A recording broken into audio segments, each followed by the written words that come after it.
All right, we are live. Okay, welcome back, everybody, to week 8 of Rime of the Frost Maiden, the Icewind Dale story. When last we left our heroic band of adventurers, they had just taken on some gnome squidlings and a flesh golem on a spaceship, for lack of a better word, that came from the mind flayers. They helped the mind flayers get their spaceship back up and running so that they could leave Icewind Dale, and they made their way back to Dugan's Hole. So you guys have just successfully taken down, or I shouldn't say taken down, helped the mind flayers, who were gnomes, um, which was kind of weird looking. And they flew off into the ever eternal darkness that is Icewind Dale right now. And you may get your way back to Dugan's Hole. What would you guys like to do today?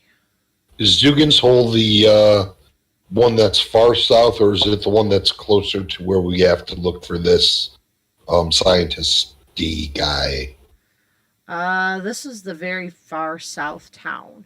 Okay, I thought so. Yeah, you guys wanting to look for the sciency guy, you'd have to go up here by Lonelywood and then make your Okay. way through the woods. I just know we did something important in Dugan's Hole before. I can't remember what it was. Yes. Yep, you fed them. Yeah, that's what Oh, okay, yeah. okay. Yeah. This is the inbred um, village. Okay.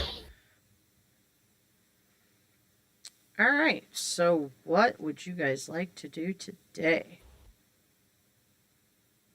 Well, Brain? Same thing we do every day. Try to save Icewind Dale. And we always end up hoofing it.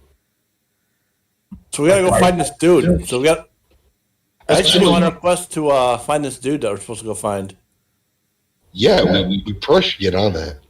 We tried to get a ride, but that failed. It didn't work. So Yeah, they're like, you can't take apart your sled and put it in here. no, they just don't want to take us. I get how it is. They were afraid that we were going to get something on the upholstery, or they didn't want to be seen with people as uncool as us or something. You know how to right? I don't want to point fingers, but bird droppings. Yeah, I'm not saying you're drunk and you're going to puke in my ride, but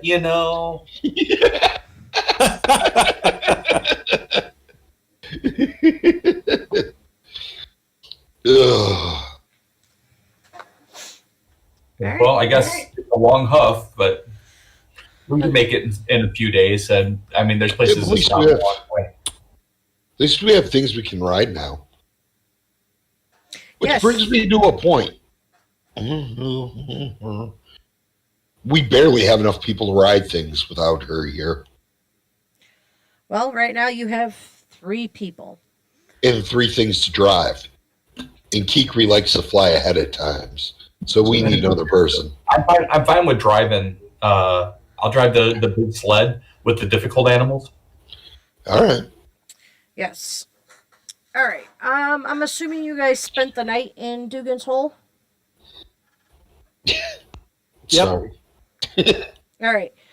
You guys wake in the morning to a letter left in a room for you that states that Dagnall was called away by her clan on urgent business, and that unfortunately she is unable to continue on the journey with you. Uh-huh. What about pointy ears? Well, She hiding in the background? She'll catch up with us a little later. Yeah, she'll catch up with you a little later. You are reading your side screen, right, Mel? Yes, I see it.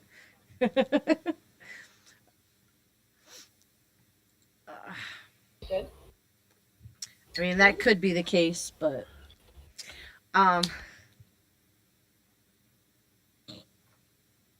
boy, you guys crack me up. All right. Okay, so you're gonna head out. I'm assuming you're going towards Lonelywood again, or are you going to go through some other towns while you're on your way out?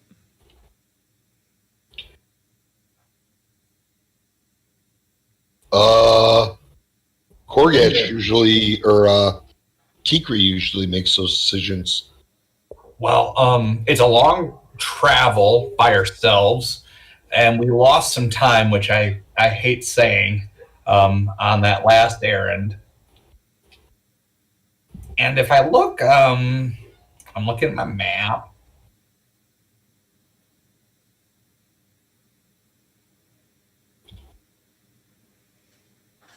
So we could go the direct route. I'm pretty sure I won't get us lost. Or we because our rides are pretty capable on snow.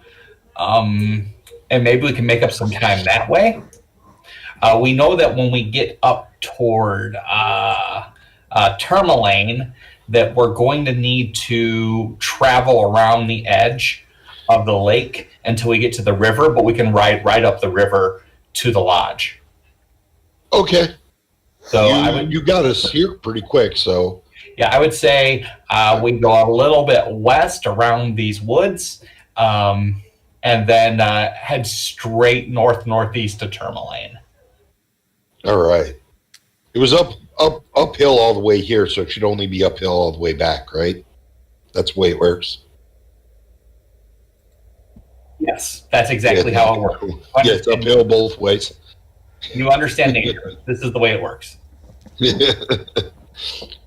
In Icewind Dale, this is how nature works. It's always uphill both ways. In the blizzard. All right. So you guys are going to head around the woods a little bit outside of Dugan's Hole and head on up towards Tourmaline. This is approximately an 8-hour trip, but you do have to stop about every hour to rest the dogs. It's going to take us a day is basically what we're looking at. Yeah, between breaks and second breakfast. And we have to give the dogs frequent breaks. We need to take our own long rest eventually. This is going to be about a day's worth of travel. And let's get to it then.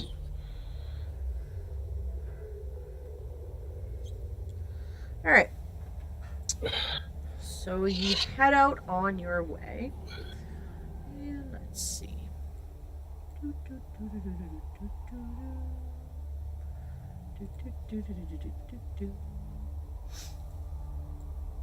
Just group together your guys. All right. So you head on and around. And you get going. Eventually you cross the road, or path, I should say, not so much a road. The path that leads to Bryn Shander. Going about an extra hour towards Bryn Shander would actually put you in Bryn Shander if you wanted to.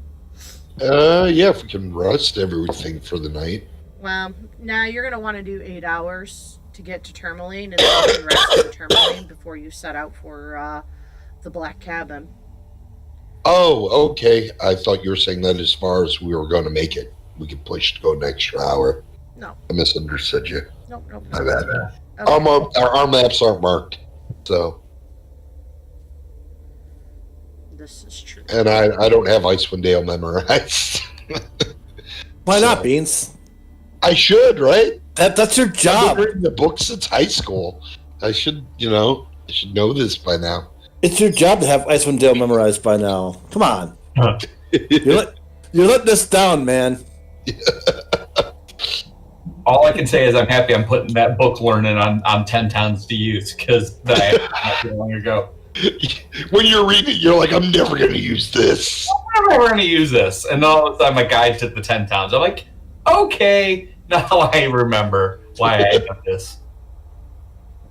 Ugh. Oh, I can't wait till I'm allowed to say what I worked on. Oh. Ugh. We can't wait either. Artificer's officially out. That means in the other campaign you'll be able to have an Artificer. I love artificers. Jack.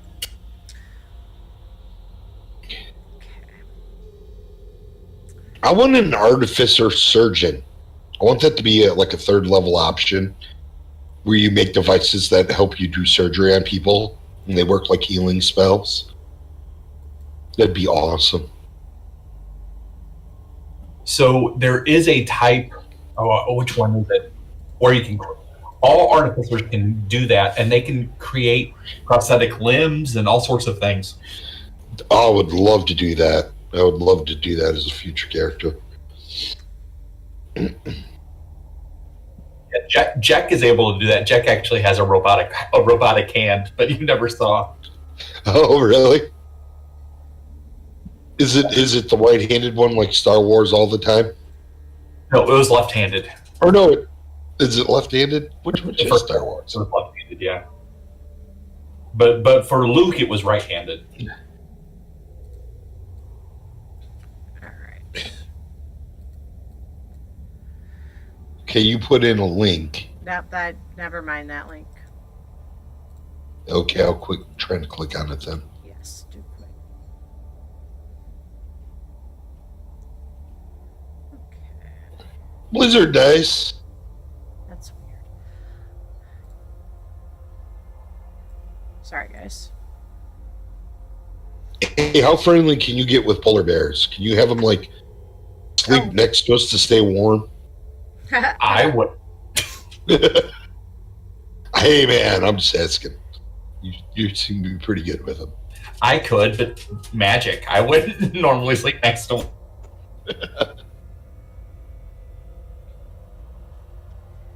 Okay.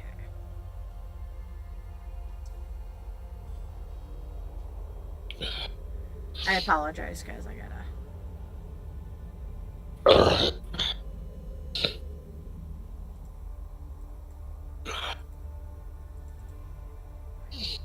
Work. Okay.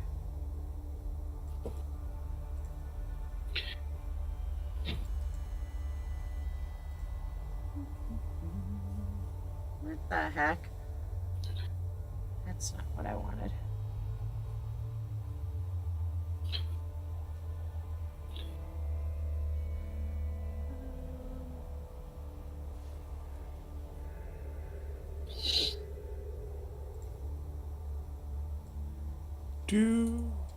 Sorry, guys.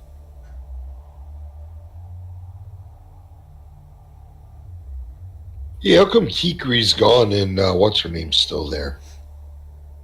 Is Kikri go? Oh, hey, my bad. Yeah, Kikri disappeared and we still have what's her name? Pointy ears. Alestra. That's her name. Pointy ears. Yeah, I call her pointy ears. Alestra, right? Ursha. Ursha is her name. Ursha, that's what it is. I was close. Wasn't that far off. Why? This is not gonna work for me. Mel broke the system again. That's why we can't have nice die things. 2, Blizzard die 18. Ignore that.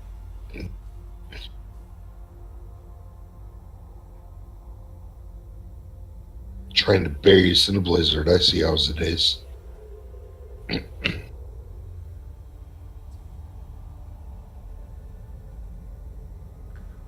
where's the collections?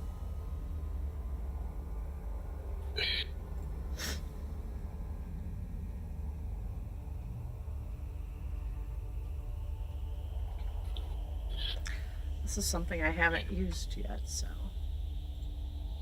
Well, I have, but not totally. Ah, here we go.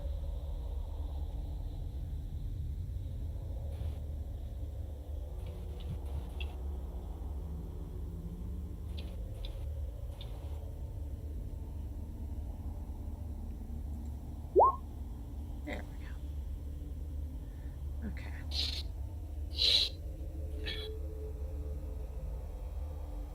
Six.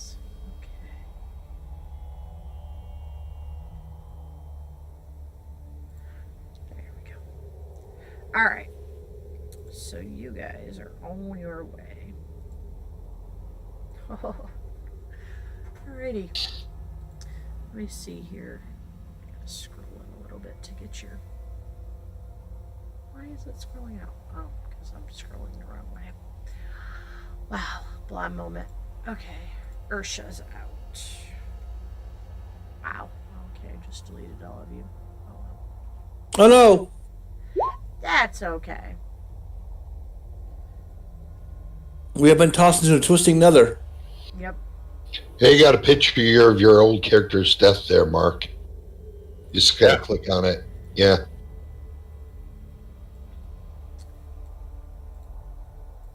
All right. Did it actually work? The link? There you go. No, oh, I didn't click on the link, but okay. No, it's on Mark. It's going to kick me out of roll point. Oh, it's the Yeti. It's a picture of the Yeti squeezing the giant. Is it? I Okay. want to see. So you guys are headed towards Tourmaline. What? Hey, we're oval.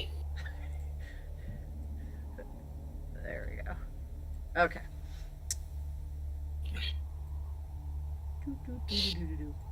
And a blizzard kicks up. Yeah, I wonder if that's why we had a blizzard dice. Hey, look, there's 3 hills. Can't we use those just to shade us from the blizzard? In There. the real world, those hills are gigantic. Oh, They might have Four pack. caves or something, but we're better off just hurriedly setting up camp. We have our structure here we can hide in. We want to tie down the wagon so they don't blow off. Bring in the dogs. bring in the dogs. All right. So, this blizzard is raging. Hey, in my free time, can I try to teach the dog to be a mount? You want to teach your dog to be a mount. Yes, I'm barbarian, and I have a lot of the animal handling skills, and I'm wondering if I could teach my dog to be a mount, if he's big enough. Well, he's about the size of a husky. Well, let me see how big I am here again. I'll bring up my little...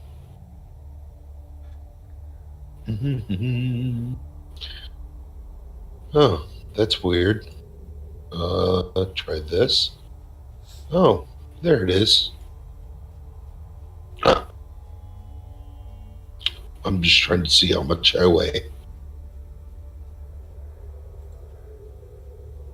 I weigh 42 pounds and I don't wear armor. Yeah, no, you cannot ride a husky. Okay. You're lucky if Oh, a husky I backed up. weighs 40 pounds. There are dogs you can buy that you can ride, but they're not going to be well suited to this environment. Very true. Much like horses, riding dogs, they're in the player's handbook even, but that would be like a Dane, like a Great Dane or something. It's medium sized fully and would be capable of carrying your weight because it'd be twice as much as you weigh or more.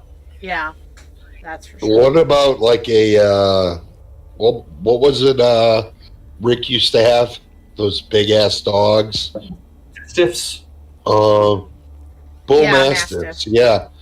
Yeah, they used to have one of the characters from that miniature game has it too. The one with the All right. Well, either way, you cannot train these dogs to be riding dogs.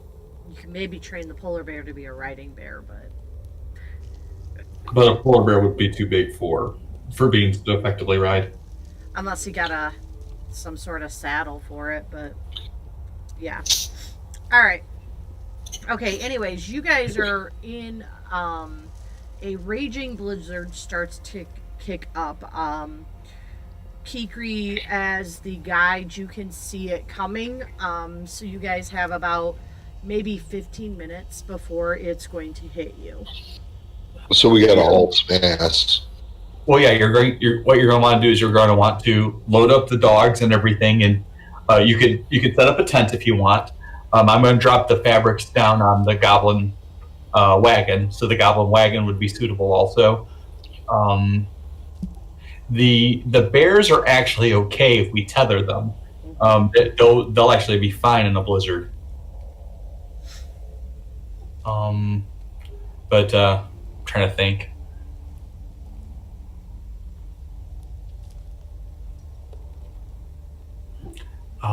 I mean, we'll have to, yeah, and then periodically we'll have to go out and make sure that we shovel up anything up against our structures so they don't collapse. But we don't want, again, the big danger is you don't want to travel away from the tent because you'll, our camp, because you'll lose all direction really quick. Okay. Mark, where are you? With the history of my character, I know that there's some bad things going up at Icewind Dale, so I'd be making my way up there to see if there's anything that I could do to help. Okay.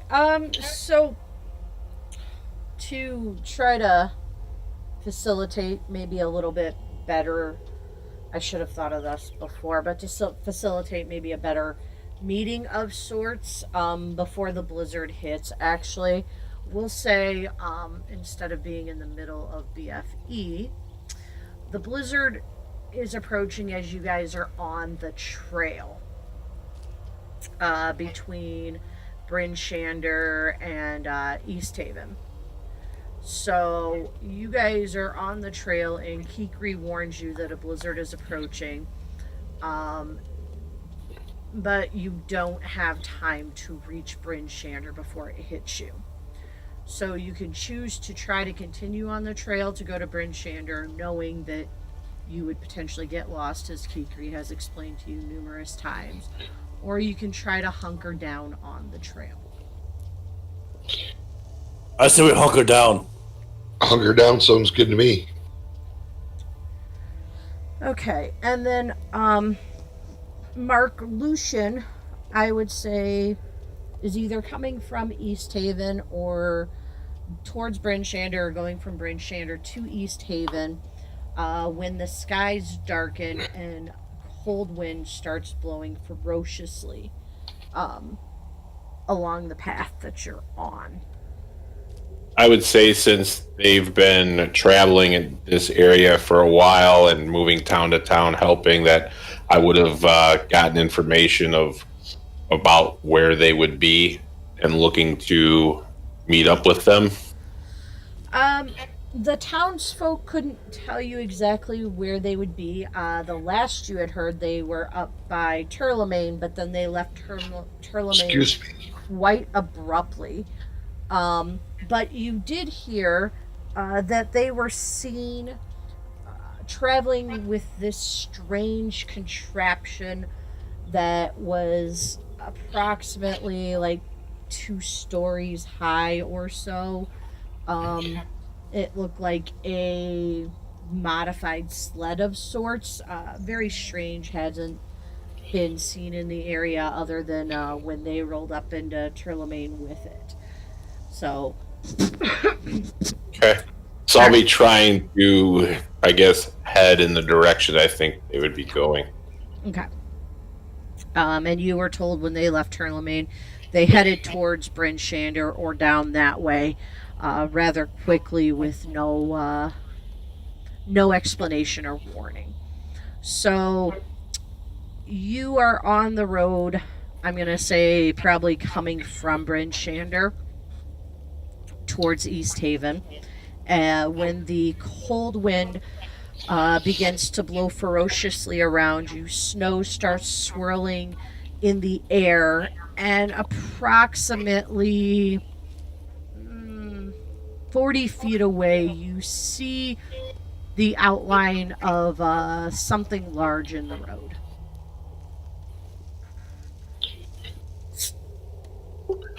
It seems to be like a weird device, a weird type, like wagon. You can't tell right now.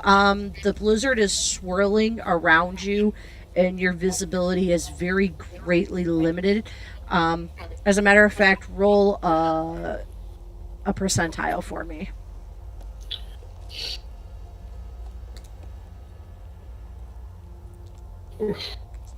Okay. At this point, you're not even sure if you're on the trail towards East Haven any longer. Okay. Well, I guess I'll make. Is there anywhere I could make shelter, or, I guess making my way towards this weird-looking thing? Hopefully, that'll bring shelter. That's always a possibility. Yes, you can choose to try to move forward towards this large thing you see in the distance, or hopefully turn around and make it back to Bryn Shander. But you're at the point where you're not even sure where you're going yet. All right, I'll try to make my way towards the outcropping or makeshift thingamajigger. All right. And guys, you are hunkered down. You've got your polar bears that are hunkered down, tied down. The dogs, as well as yourselves, are inside the goblin sled, I'm assuming? Yeah. Yeah. Okay. Alright.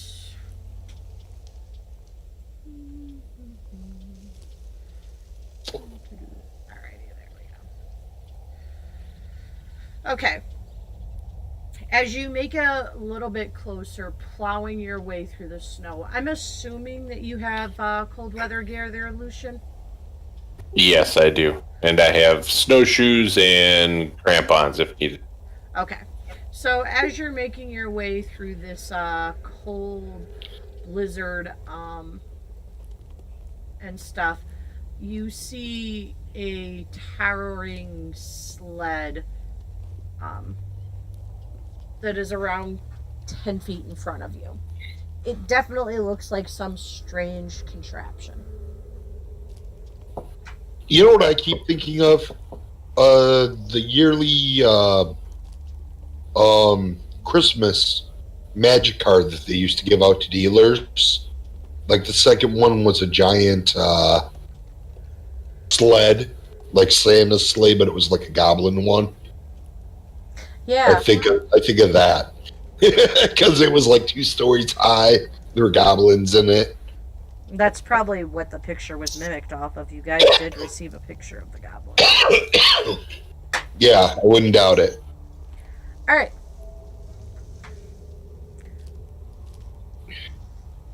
So as you approach this large contraption, Lucian, what would you like to do? As it gets closer, I'm trying to make out what I think it is. Is it something that was left here? Is it, what does it look like? Okay, so it basically looks like, I would say 2 tents stacked on top of each other, but with a flat top instead of a domed top. They're canvasy like with holes in them. And as you get closer, you can make out 2 polar bears that appear to be tethered down at the front of the contraption. It does appear to have sled-like runners that can be pulled along in the snow. As you get closer to it, the polar bears growl at you. Okay. Well, that'll get our attention. Do I get to look at what they're growling at? You hear the polar bears growling, although it's very faint and hard to make out over the howling winds. Okay. Does this go off a passive? Like, just do I see through it and see them, or do you want me to make a... No, you can look out the door and you see coming towards the tent a slim figure cloaked in cold weather gear, fighting to move against the blizzard. Hey, we got somebody incoming, guys.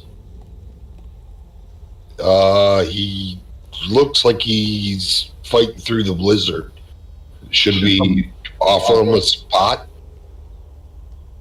How do we know he's not a bandit here to take our stuff, here to raid us? It's one guy. Or, He looks like he's going to die in the blizzard. I don't know. Bandits don't come in ones. I cast Fireball and center it on the tent. As Korgash dies, he goes, "I told you so." I'm the only one that walks out alive because of all my fucking weird hit points.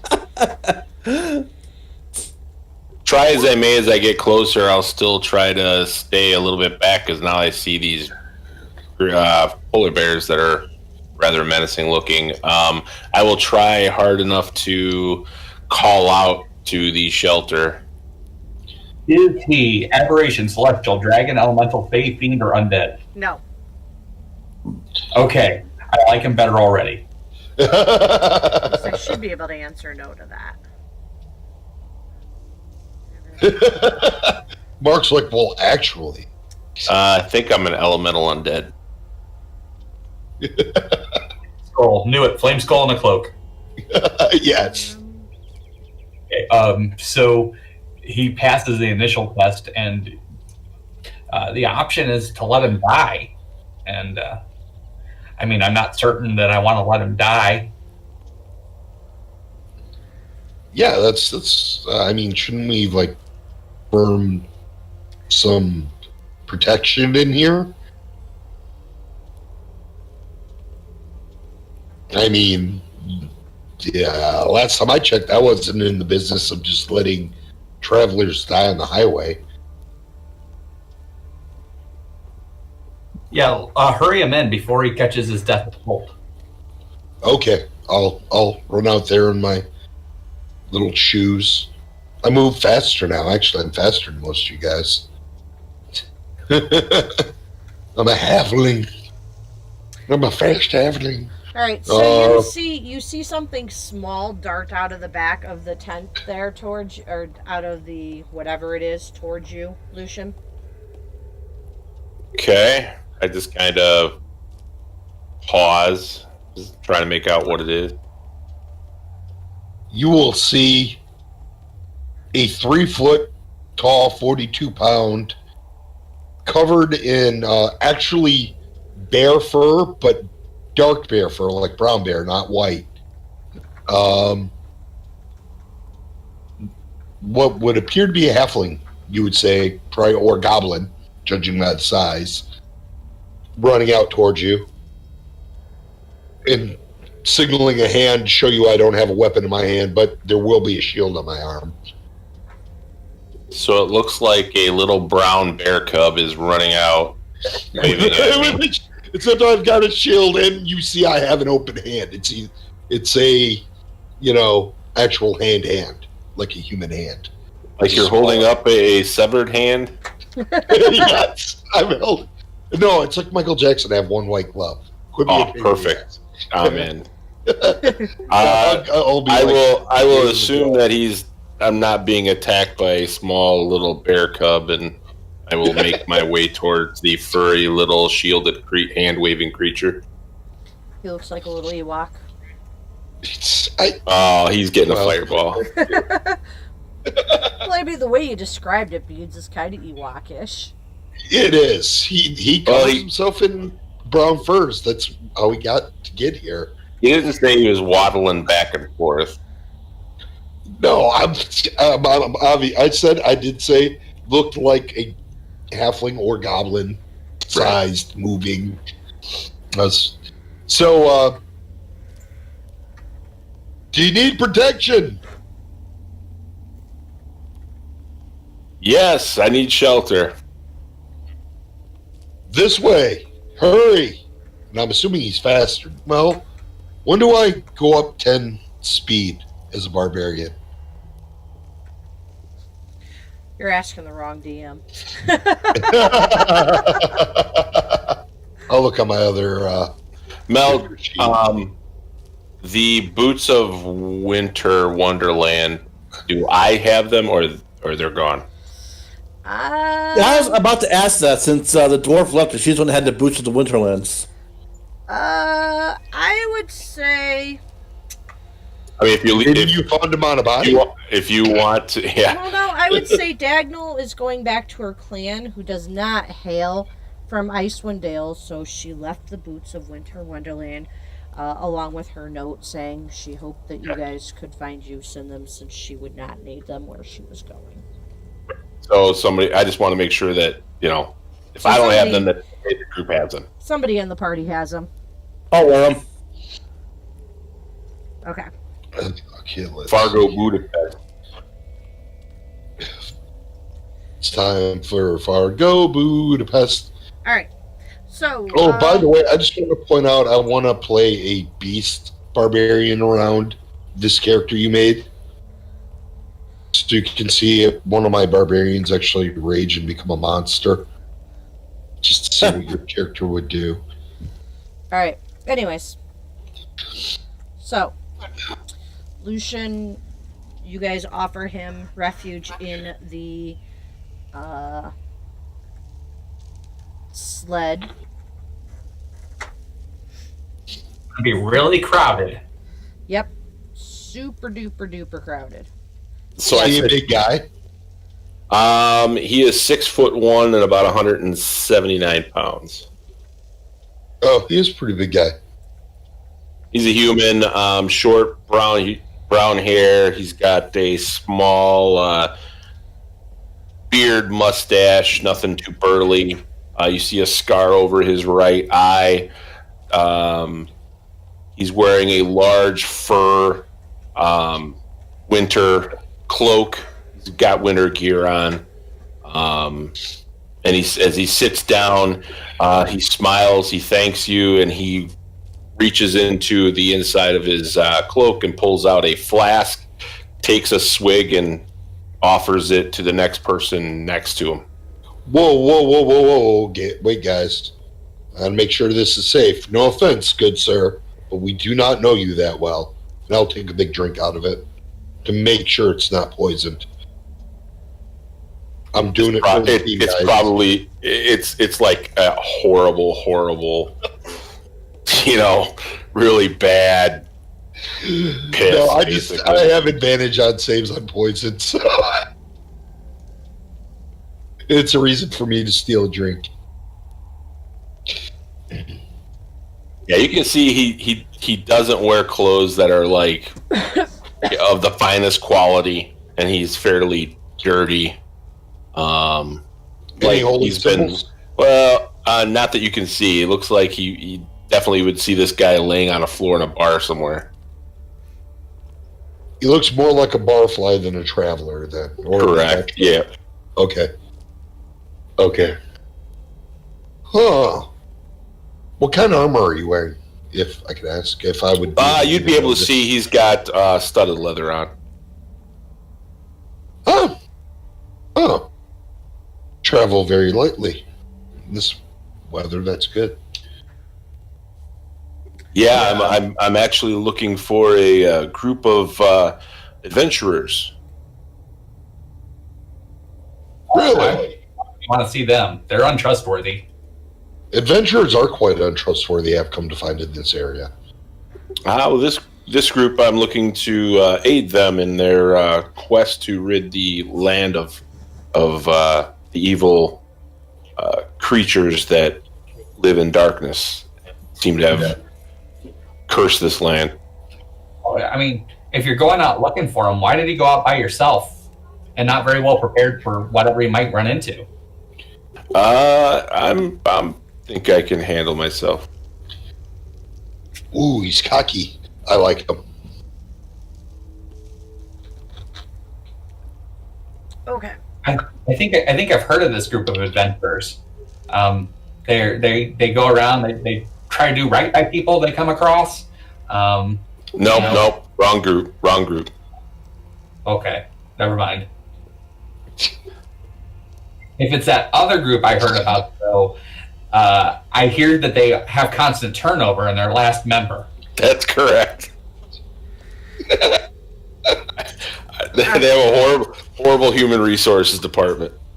I mean, I guess you have to go through several people before you can find your Ringo, right? Yes, that's right. Ringo was not an original Beatle. All right. He introduces himself as I'm Lucian Belmont. Lucian. All right. So as you guys are sitting there Lucy, you're home. introducing yourselves, you hear a terrible, terrible howling coming from outside. In the blizzard? Yes. What? Like a wind howling or a creature howling? I would say probably a creature howling. I'm going to go to the ledge, tie a rope around my waist and off the edge of the ledge, and then hop down to check on the bears. Okay. All right. So That doesn't look like a polar bear. no. All right. So you hear this terrible howling, and as you go out to check on the polar bears, you see that approaching, running straight towards you. I'm going to allow the biggest, loudest eagle caw I'm capable of. Oh, jeez. All right. Go ahead and roll your initiative. All of us? Yes. Okay. I jump up, I grab my flask and say, "Well, it's been nice knowing you," and I run out the back of the tent. Hey, am I missing something, or is Connor the only token on the board? You're missing something, because I see all of us. I see Yeah, Connor. I see everybody. I see everybody. There's another Connor down here, Oh. just chilling out, a big Connor. Oh, I see him. Hey, look at there. Yeah, he's south of us. I was trying to click on my guy to roll niche, and I'm like, where am I?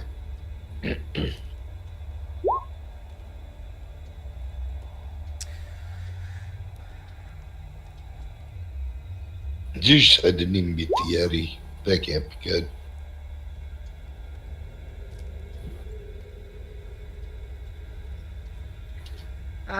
Lucian, your initiative did not pull up. Yeah, I know, because I didn't click myself. Alright, well, click yourself and roll initiative again, and then I'll change it for you. Oh, crap. Alright, that's alright, I changed it to your first one. Oh, hey, woohoo. And Korgash. I had No, a not 15. Korgash, I'm waiting for Kikri. I lost us on the map. Straight up from where you were. Ping it. Pinga, pinga, pinga, pinga. You. Did you see us pinging? There you go.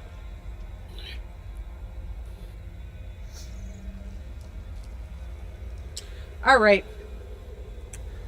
Okay, Kikri.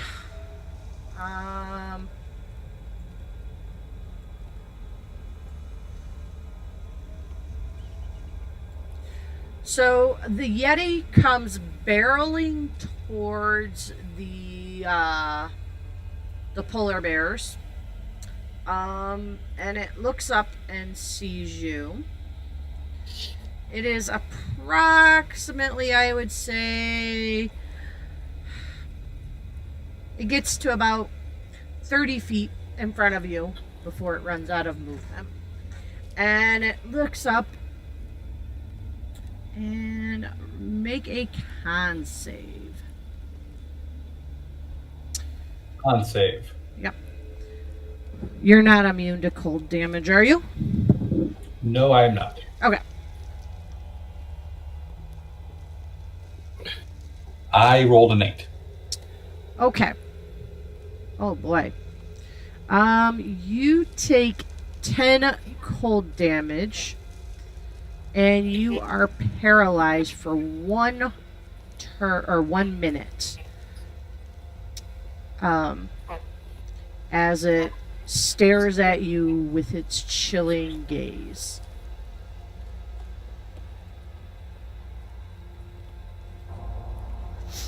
Okay. It is your turn now, so you do get a saving throw at the end of your turn.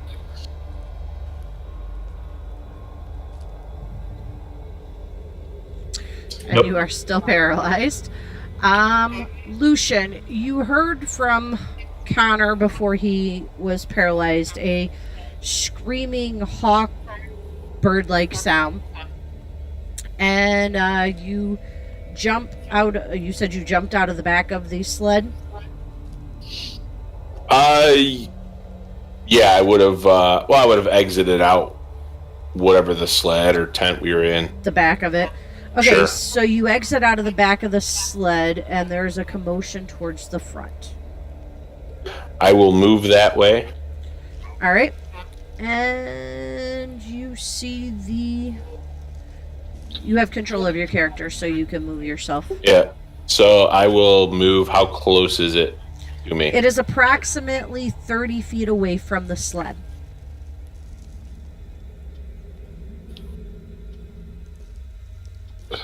So I will get within 5 feet of it. Okay. I will draw my whip, and I will go ahead and attack. And because I have advantage on it, I will use sneak attack. Wait, how do you have advantage on it?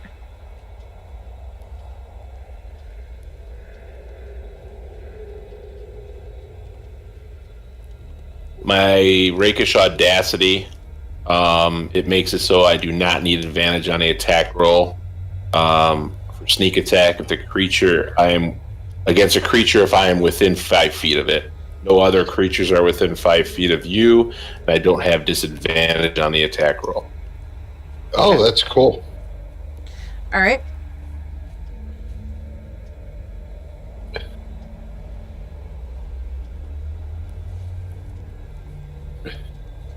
Backstab whip.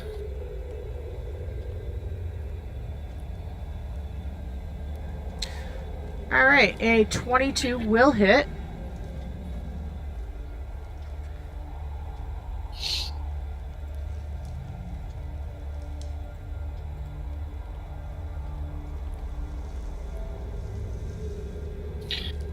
And Why what's your is it- damage? I am waiting for it. It didn't pop up.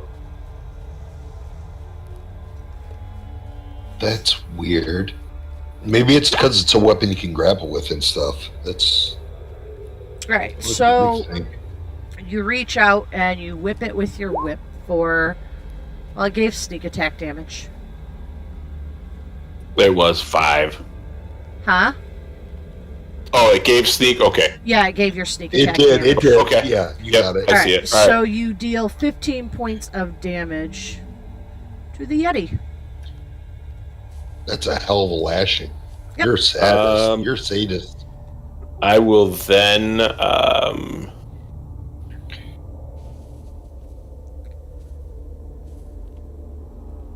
I have 5 feet of movement, so I am actually going to left. I'm going to take a 5-foot step back, using fancy footwork during my turn. If I make a melee attack, the creature can't make an attack of opportunity against me for the rest of the turn. Love that ability for rogues. So I will step back. So I run up, whip him, and step back. Okay. All right, Korgash. Korgash will come out of the tent thing and let's take a swipe at it. All right, it's 30 feet away. So you're gonna go out and run up 30 feet to it. Yeah. All right. Okay, swipe or swipey. You will miss Korgash as you swipe at it. And... oh. Why did that not? Oh, that's why. All right. The Yeti's turn. Well, Korgash is in front of it. But did not hit it. And ooh. All right. Make a Constitution save, Mark. No! Not the con save. As soon as you're not a dwarf. Okay. You take 10 points of cold damage, and you are paralyzed for 1 minute. Did this thing like actually breathe like ice breath on him or something? Nope. Do we see it do something? It stares him down. Oh. It's a cool thing that abominable snowmen can do. They can wipe parties depending on the situation. Yep. It's tough. I'm just looking real quick to see if I have anything against it. I don't. Yeah. Okay. All right. And then does a 22 hit Korgash? Oh, yeah. All right. So he reaches out and slashes at you, dealing 9 points of regular slashing damage and 3 points of cold damage. And does a 17 hit. Yes. Oh my god, your armor class is worse than mine. Another 8 points of damage and 5 more cold. So how much total is that? 16 regular and 8 cold. As it slashes its claws through you with a chill. Kikri and I are waiting. Kikri, want to roll your con save? Alright. Yay! Kikri is no longer paralyzed, and you are now immune to that for all Yetis for 1 hour. Alright, Merrick. Alright.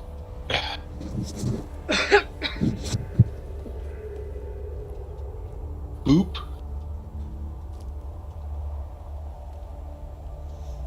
That's melee, right? I think I sit on top of him if I do anything more. Okay. So Actually, here's a weird question. What? He's 30 feet away, right? Correct. If I go into rage, actually let me check my sheet. I might be able to jump pretty far. How well does anybody know the jump rules? I know Connor knows them. Yeah, you can jump as far as, if you got to run, you can go as far as your strength score in feet. And that's not going to do it. Move rate is normal. Okay, now, well, we're going to have to...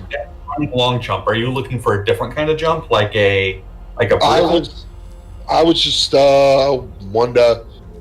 I didn't know if I was on the second floor or the first floor. I thought I could jump off the deck, potentially on him, but that's too far away. So I'll have to roll down on him like you guys did. You're going to try a leaping dive onto him. Yeah, I was going to try to give him a death from above. But we'll jump down, scurry over to him, get within 5 feet, and try to poke him. Okay, pokey pokey. Pokey pokey. Oh, I wish I could move further. I don't have advantage, do I? No. Oh well. 23 will hit for 8 points of damage. And you're raging, you said? Yes. Okay. Alrighty. Lucian, you are paralyzed, so you have to roll to end that at the end of your turn. Yep. And that is a miss, so you are still paralyzed. Yay! All All right. Lucien comes along all cool and he gets frozen. Korgash. Korgash is going to slash at it again. Korgash has got some ouchies there going on. Yeah, Korgash's got a lot of ouchies going. As in, he's below half his hit points. Ouchie. He's bloodied. Korgash misses with his ouchies. All right. The Yeti. Okay, has one paralyzed. Korgash. Con save.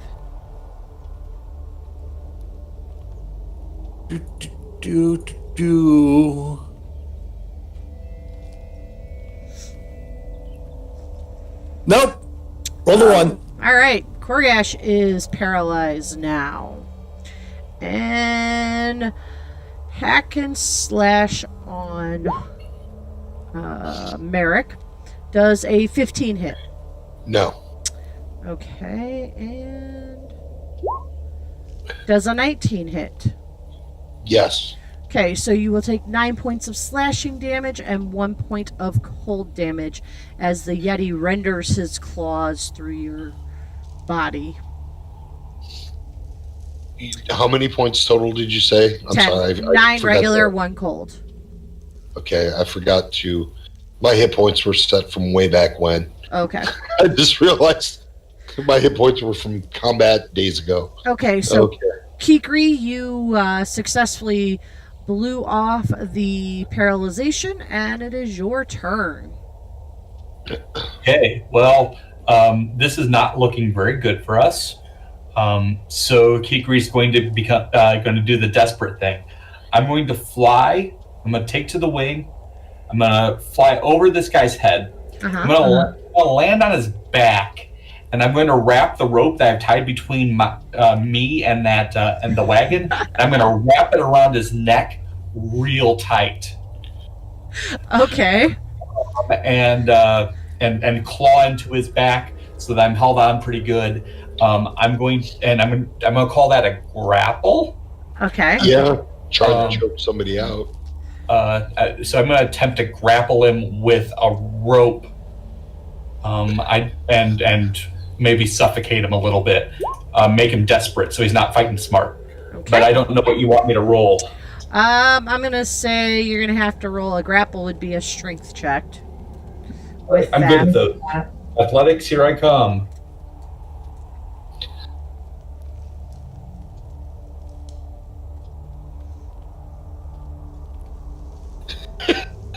I roll.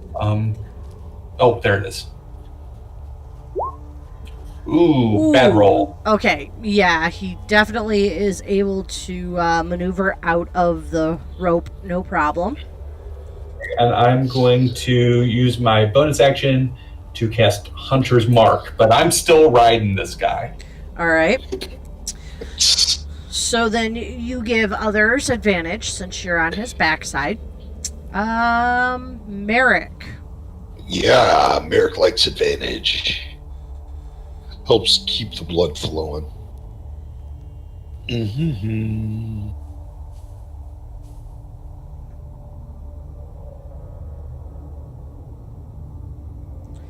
All right, a 14 will hit for 9 points of damage as Merrick is hacking and slashing away with his rapier. I am poking. All I right. got a pokey. I poke him in the kneecaps. And you don't have any bonus actions that you can do? I don't know your character Oh, sheet I well do, enough. but I'm waiting for you to do something that Okay. I'm saving it for. All right, Lucian. Okay, so I am going to move Nope, around. you are still paralyzed. Oh yeah, I gotta do a con. Yep, you. Come on, let's see a good roll. Oh, No. come on, Lucian. Oh. Okay. I'm gonna stay right here. All right. Korgash. That's a good spot for you. Korgash is going to roll 1d10 plus 1 HP.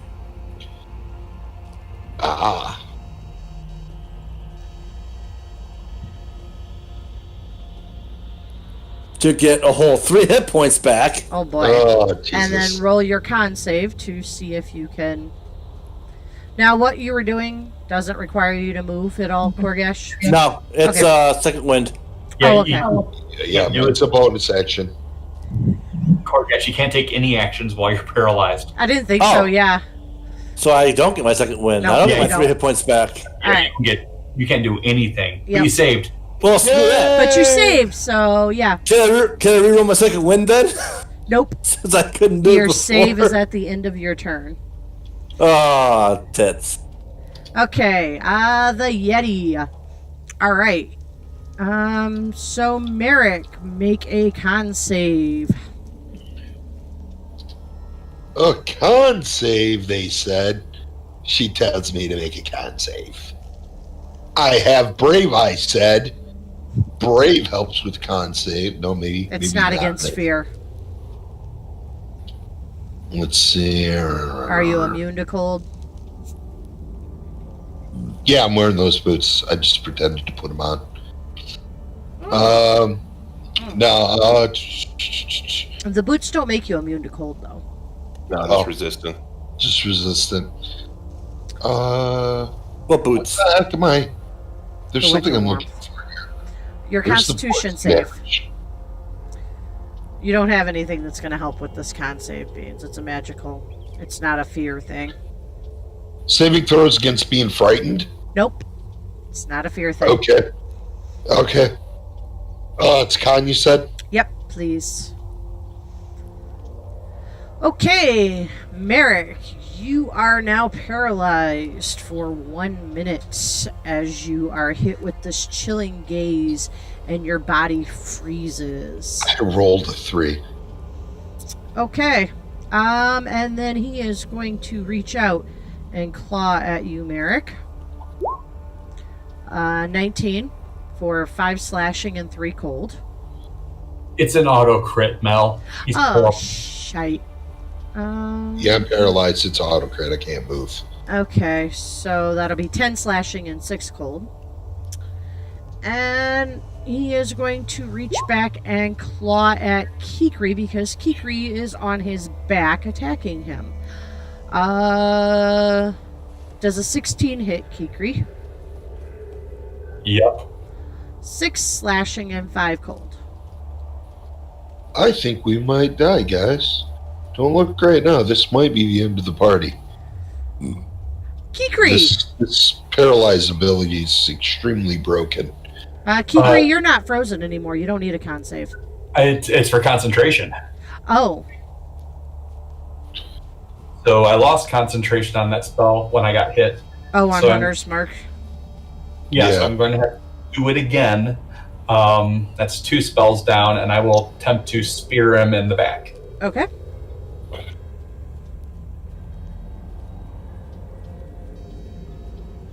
All right, a 24 will hit. Nice. For 14 points of damage, you spear him in the back. Wait, did he... I'm sorry, I missed something. He attacked Kikri? Yes, Yes, he did. you're paralyzed. Oh, so paralyzing takes me out of range, right? But it wouldn't change this. No, He it, attacks... it doesn't take you out of the rage because you still took damage. So Well, my ancestral protectors would have given him disadvantage on attacking you. He can only attack me without advantage, or without disadvantage, once I hit him. So I hit him that turn, so that means anybody else he attacked was with disadvantage. Ah, I'm sorry, I was marking off my hit points when you attacked him, and I must not have caught it. all right. Well, let me claw at Kikri again. 13. Then would have 13 if hit. Miss. Huh? 13 misses. Okay, so you would not have gotten hit, so you would have not have lost your Hunter's Mark. Sorry about that, guys. I kind of made an assumption that being paralyzed took me out of rage and took those abilities away. All right, so with the Hunter's Mark, did that add extra damage, Kikri? Yeah, it did. It's 14 total. Okay, so you still Oh, get up it. there. All right. Merrick, roll your con save. See if you are. But now, since I didn't have to recast Hunter's Mark, I do get a second attack. Yes, you do. Let's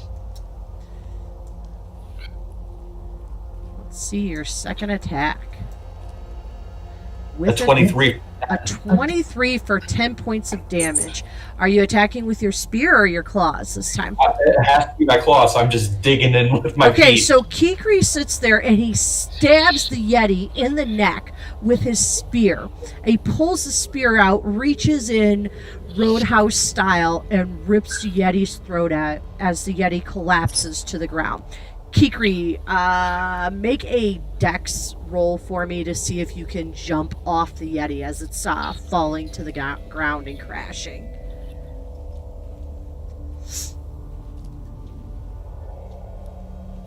All right.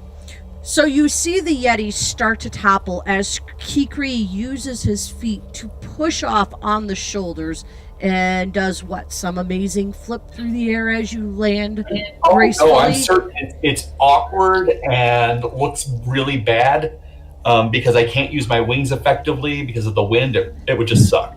I don't know. You got a 24 though, so you could at least tuck your wings in. Tuck and roll, Grandma. Probably tuck and roll because it's about the only thing I can do. Tuck and roll, Grandma. All right. There's feathers going everywhere. You hear a snap here and there as he's rolling. Is he dead? He is. Oh no, I'm quite alive. Good. We need you. All right. After a minute, the paralysis wears off. You three. That was kind of scary. You don't want ketchup, cat. Yetis are bad. Yetis are bad news. There was a very early Adventurers League module I recall where you have to cross a bridge over a chasm and there's Yetis on the other side and they just paralyze you, pick you up, and throw you in the chasm, and your character just auto dies. What? Dang. Yep, that's the good DM writing right there. Dang. Welcome to Tier 2, bitches. That's right. Was that made by the infamous Murder Games Incorporated company? Will Doyle. That would piss me off. If I had a GM do that to me, I would probably walk away from AL. I could make a living on this. I'll just make AL games that are designed to kill people. I'd be like, Angry DMs Guild. It was the most vicious moment I ever saw in Adventurers League. Nothing else ever came that close again. I can't imagine. Yeah, that would be absolutely vicious. So wait, if I miss a save, I die? Yes. God damn it. That is the normal abominable snowman motif, though. Is they normally fight you on frosty mountains. They do paralyze you and throw you off. Like that is literally how they kill. Yeah, they're awful. So well, I'm happy you guys got lucky. Let me just be clear here. You got lucky. You could have encountered much worse things out here in the barren The moral of wasteland. the story is we're not traveling anywhere that's further away than the day. I mean, you could have encountered much worse things, which would have been bad. But okay, so Hey, where'd that dwarf go? I'm hurt. all right. Well, while you guys heal yourselves up, I need to take a quick restroom break. All right. I need to see if I still have a healing potion on me. Please be there. Don't worry I do about have it. one. Mel, or Bean, don't use your healing potion because literally we're going to have to sit this out for hours. You're better off just taking a long rest. You're right. Yep, we're in the middle of a blizzard. I'm going to use the restroom after Mel here. Drinking too much soda. Be right back.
Hey, Mook. Lucian. See here. I'll take that as a no.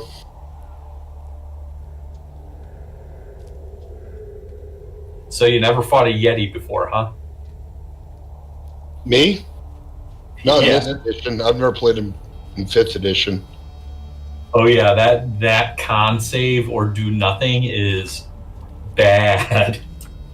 I don't remember it being so high in any of the other editions. Well, it's tough to fight them at tier 1. They're tough even at tier 2. Now, fortunately, there was only one of them, but since they can knock people out of the fight with that ability, it's persistent. They're tough. They get 2 attacks a turn, and one of them's always the ability to paralyze somebody. Well, that's free. That gaze thing is free, and then they get their 2 attacks. So that's part of their multi. Technically, it's almost like 3 attacks. Yeah. So they can do that gaze, and then they can attack twice. But if they choose to attack the creature they have paralyzed, every hit's a crit. Or they can choose to pick you up and throw you outside of a mountain, and since you're paralyzed, you can't resist.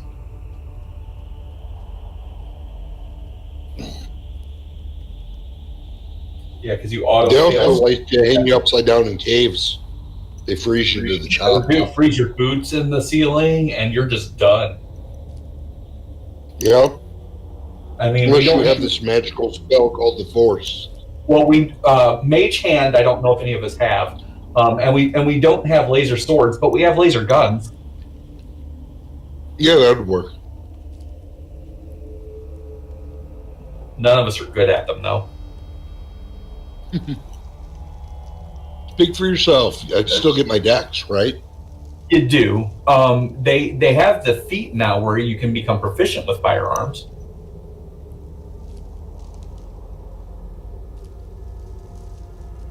But I'm not sure. That'd be going along. Yeah, that'd be going out of the way pretty far to fire one weapon.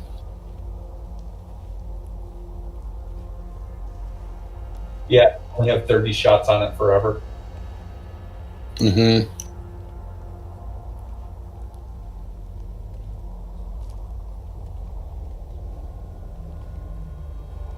Yep, they just released that in Tasha's. Tasha's has a few neat options that you might want to look into eventually. Yeah, I was hoping you bought it on D&D Beyond. I was going to look for the beast thing. The what is it? Beast totem or whatever it is, the new one out of Tasha's? I did get it. Oh, it didn't give me that option under my character select for man. Hold on.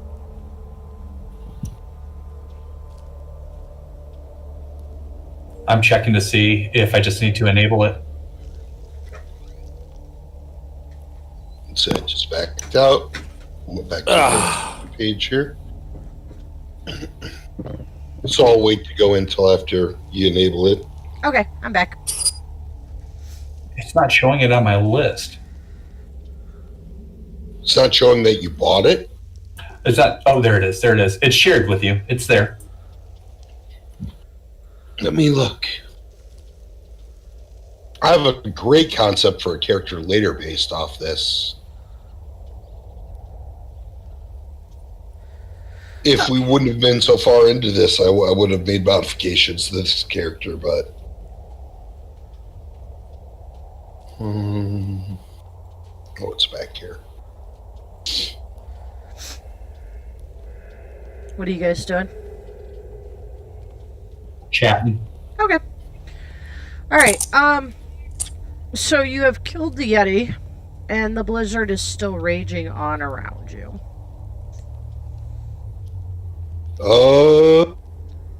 You guys want to, like, pack up inside, right?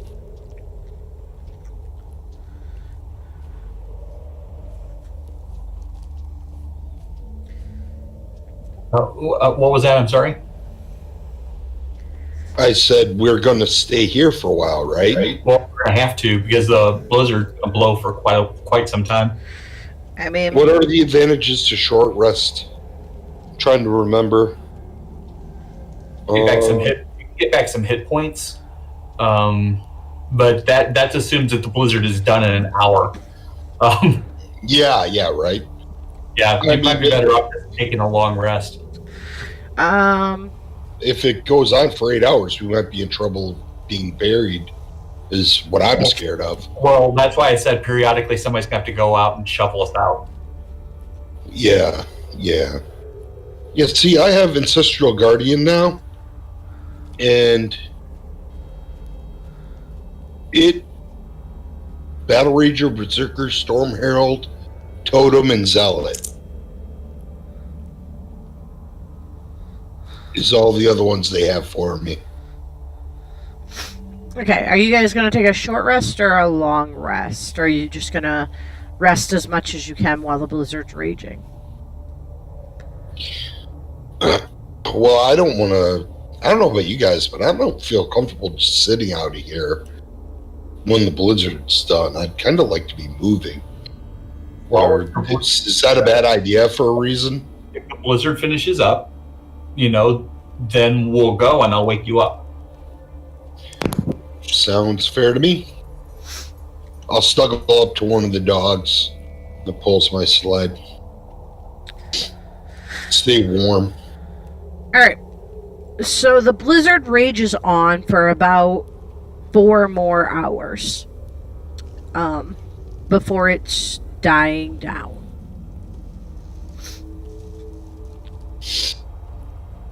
I'll let Merrick sleep. Alright.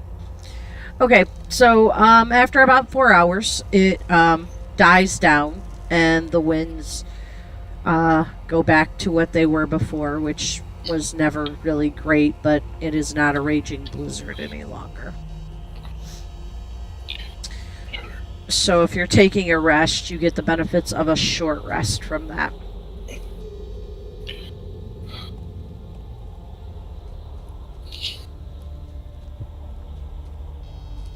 Okay. Let's see. Before we take our short rest, could I go ahead and roll or get my second wind? Yep. That way it'll recharge Yeah, shoot. after our short rest. That's a good idea. Okay. So you guys can use your second win. Korgash got 2 hit points back this time instead of 3. When you take short rests, you can roll hit dice up to your level back, right? Am I remembering this right? Yeah, Yeah, you can. that's right. Okay, that's what I'm going to do then. You could spend 1 or more hit die up to your Yeah, that's what I maximum thought. number of hit die. We're what, 4th level now? Yes. Yeah, we're a 4th level.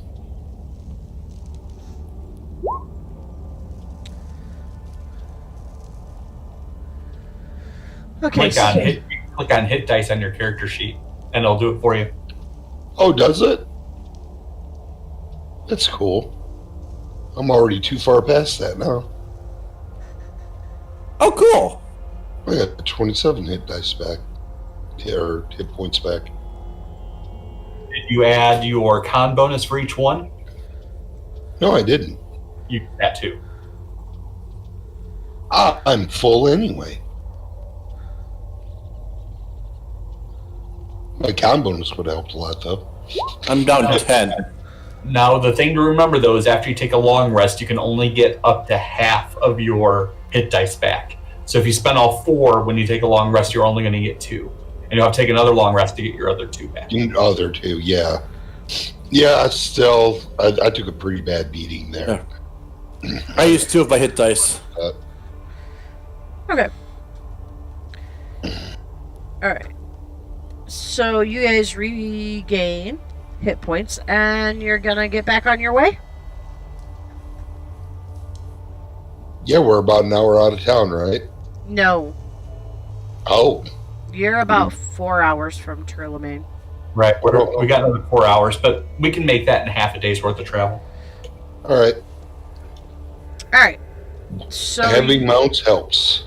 Yep, you guys travel, taking a small 15-minute break about every hour to rest the dogs. Connor, go ahead and roll your animal handling for the polar bears, because you're still working on them. But go ahead and roll with advantage, because you have been working on them for days now, so they're starting to come around towards you. I think I have advantage on it anyway, because they're my favorite enemy. Oh, I think so. I really hate you guys. Now love me.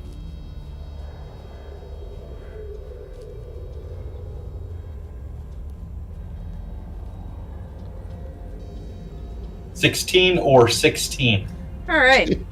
Good. You do that a lot.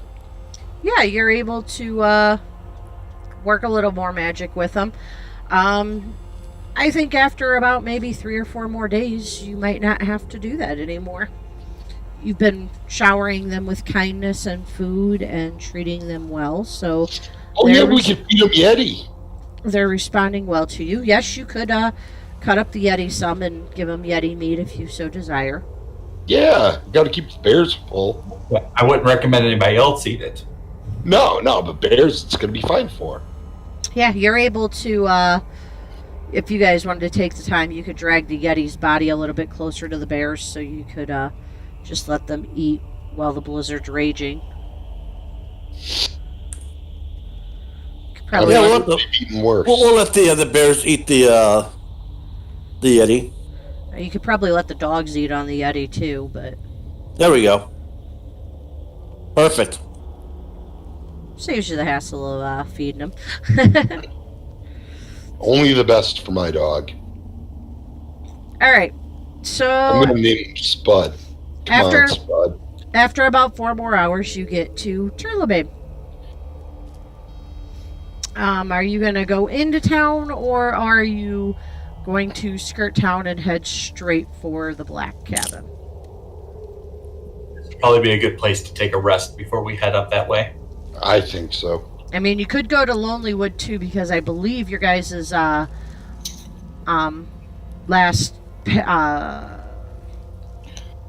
plan was to follow the river this way towards the Black Cabin.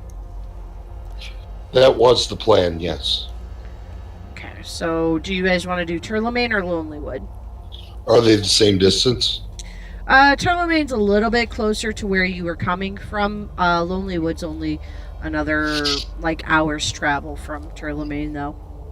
Let's go to Lonelywood then, and we'll rest there. Is that the spot where the river goes up? It's right here. Yeah, right there. Yeah. Off of the river? Okay. Yeah, that's what we want. Okay.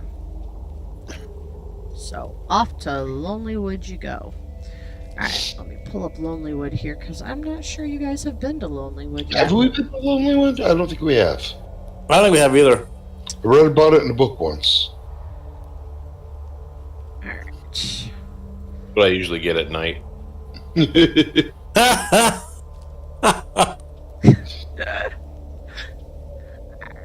Oh, Not me, my character. Uh-huh. Oh, we're firmly in the bush now. I gotta back away from this picture. Cleaning up my whole screen. Wait, this looks familiar. let's see. Of course, they all look the same. So on the travel to the city, my character Lucian would talk about where his background, so you're familiar. What's your background? He's the last surviving member of his family. Who dedicated their lives to fighting creatures of darkness and evil. Unfortunately, rumors spread through the town that his family was from that his family was practicing black magic. It was attracting evil to them, causing us to be exiled, excommunicated by the local church. Everything was burned to the ground. Some of the family members were killed. I was rather young at this time and set off on my own and have been on my own ever since, continuing to carry on my family's legacy and to eventually find out or try to find out who spread the rumors to get my family killed. Ah, interesting. Okay. I heard it was the Frost Maiden. You hear about this lady? She starts all kinds of rumors. I heard it was a halfling named Farga Budapest. Yeah, it's on page 325. All right. So, founded by a Symbian family from Irmla Spire. There we go. That sounds better. Lonelywood is a quiet town of loggers, fishers, and scrimshanders scratching out a living on the edge of the world. The town's oldest buildings and docks bear carvings of dragons, lions, and goats that pay deference to the family's crest, which featured a chimera. Roughly half of Lonelywood's able-bodied residents trawl the lake for knucklehead trout, while most of the others spend their days in the forest felling and hewing the trees that are used to construct boats and buildings.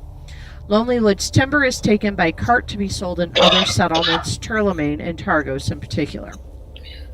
For as long as 10 Towns has existed, Lonelywood has attracted the region's shadiest element, from unrepentant thieves to cold-hearted killers. The thick forest looming behind it conceals the dark and sordid dealings that sometimes transpire there. Despite its attraction to criminals and miscreants, Lonelywood is not a place where folks murder each other in the streets. The realities of survival demand that the residents live and work together and not dwell on history. Is there bad history with the founding family or something? No.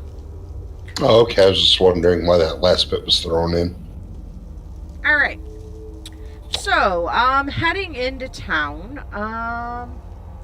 Let's see. So, this is for you guys. This is their heraldry. That is the weakest attempt I've ever seen at a symbol. That is just lazy. It's an ivory horn. All right. That's lazy. So getting into town, Connor, you'll know that Lonelywood does not have any inns or other places to rest except for the town speaker's house. There is a little shop on the docks called the Happy Scrimshander, where you can buy different tools of the Scrimshander's trade, and such like that. There's a tavern here in town called the Lucky Liar. Sounds perfect for me. There used to be an inn here, but it is closed now. It is what? Closed. The inn used to be called the Ramshackle. However, it closed after its last owner, a retired czar named de Groots, hung himself in the common room 2 years ago. How long, Ah, how long great. has winter been going now? How long's winter been going? Yes. A couple of years. So early on, he gave in and It could have something. uh, It could have been about something else. it could have been. Could have been murder. I said it. In that case, we don't have anywhere we can stay in town, but we can get a hot meal at the tavern and bring it back to our wagons, and at least have a hot meal and sleep here, and then head off when we wake. Well, I have full hero, which means I believe I can get lodging, right? actually, Connor, you know that the speaker does sometimes let out his attic to people in need of a place to stay. Yeah. So the first thought that goes through my brain, and tell me, adventurers, if this sounds bad, if fellow party members, every time we show up in a town, they ask us to do stuff for them. Yeah. And right now, we have something important that we need to do. And I'm not inclined to go stay with the person who's going to try to get us to do something. I can guarantee we go there, he's going to make us do something. Yeah, I don't have to stay with him, though. Like, common folk will show me lodging. I'll stay with you guys. Doesn't matter. I'm just saying, with folk hero, I think I would have been fine anyway. All right. So you want to head on over to the Lucky Liar. We're getting carry out. Okay. Yeah. All right. Do they have horse dash here? Do they have what? Horse dash. You know, you telekinetically phone in your order. No, they don't have horse dash here. It's called Gnome Dash. No dash. Home dash. All right. Halfling Hustle. That's a shadier site online. Okie dokie. So you head on into the Lucky Liar to get some carry out. You are greeted by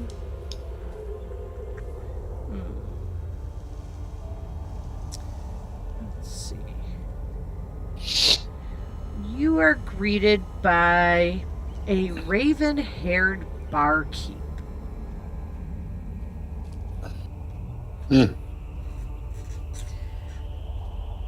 She is human. And she appears to be pretty quiet. She'd be like, Are we talking scary raven-haired black woman like Beatrix Lestrange, or not so imposing looking? not Beatrix Lestrange looking.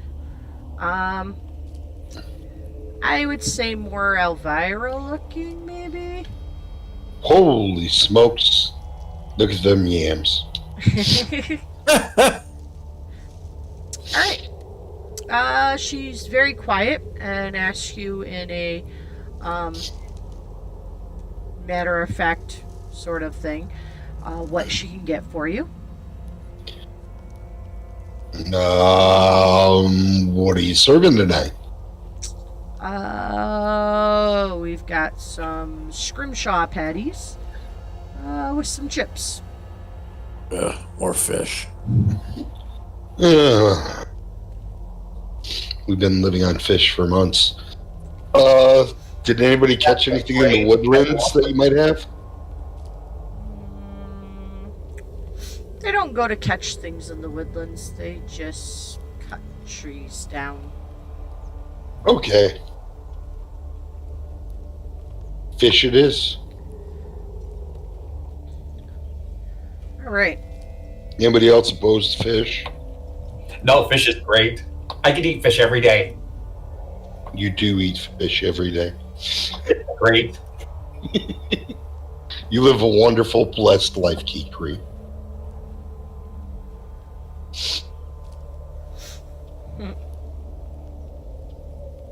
What more could you want?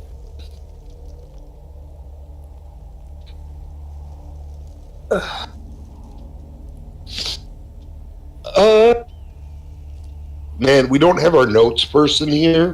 What was the name? The guy who sent us was like Nick and... Oh, I don't know. His name was... Nabberknocker. Nabberknocker.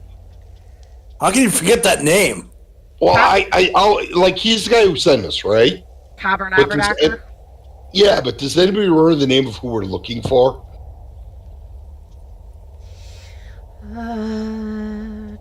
Because our note keeper is not present tonight. You were looking for Macretus. Macretus. Excuse me, ma'am. Might you know of an individual known as Macretus? And I'll kind of describe where he lives.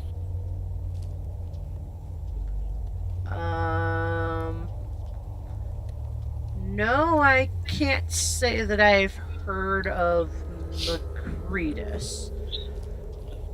Okay, because Nabberknocker sent us to check up on him. Just to pass the eye. Nabberknocker? Who's Nabberknocker? He is a gnome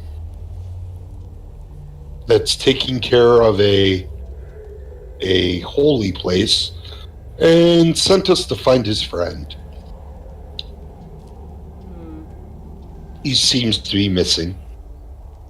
I thought as we were getting closer to where he was last seen, maybe he headed south and came through here, or you never know. I figured I'd ask. He lives up at the lodge. If you right up the river. Well, I can't say I know who he is, but maybe the moose got him. What do you mean, who's got him? I don't know. Some of the loggers out in the woods are talking about this moose that's been going around terrorizing them and trying to, I don't know, just terrorizing the loggers. Maybe this Macretus guy was terrorized by the moose. The moose. Yeah. Okay. I don't know. I'll keep that in mind. I don't know much about it. If you want to know more about it, you should probably go see Speaker Huddle.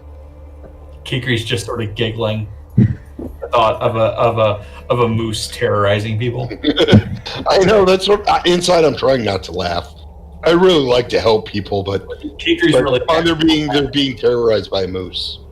Yeah, he's really bad at not laughing at that, because that is the most ridiculous thing he's heard all week, and he's really crazy stuff.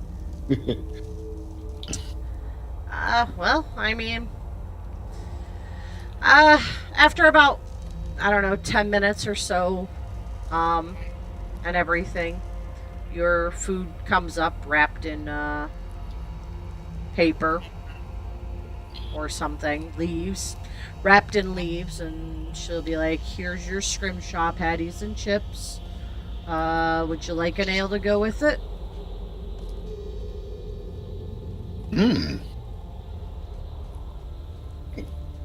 How much would it cost to fill up this extra? Well, I never said I've been drinking from my wineskin, so I still have it. So yeah, I don't need an ale. I'll just take a couple swipes off that with dinner. Okay. Alright. So you guys get your food and you go back to your thing? Yep. Alright. Unless anybody else had any questions. Nope. We I was really thinking are. what Kikri told me, and then as soon as she said, go talk to the speaker, I'm like, fuck that. Yeah, exactly. I'm like, we got a mission to do, and that poor gnome has probably been, like we didn't hurry, and he's been missing for a couple weeks. Yeah. The third week there. We're gonna find the gnome circle. All right. So you head back to your tent canopy sled thing. I'm gonna put you back on the Icewind Dale map. Show me on the map here, if you would. So here is the town of Lonelywood, right where I'm pinging. Where are you guys staying? Like in town, on the outskirts of town? Where are you setting up your stuff? Hold on. My whole screen's screwed up now. Okay, could you start pinging again so I can find where we are? You're here. Here? You see the light blue ping? Yep. Okay.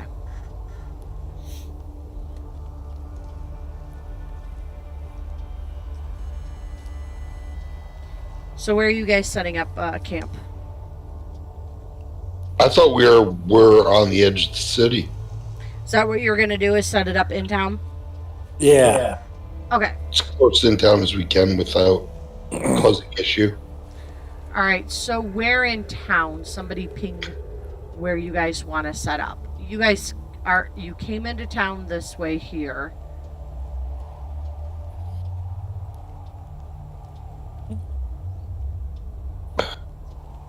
Well, what exit will we be taking up here? We're gonna keep going up that way. Yeah, I would imagine you're going to be heading up that way. So, how would you guys like to kind of set up here? That's fine. So we can just easily get on the road and... Okay. So you're going to set up camp there. Okie dokie.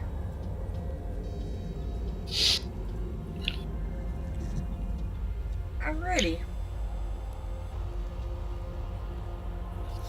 Alright, you guys pass an uneventful night.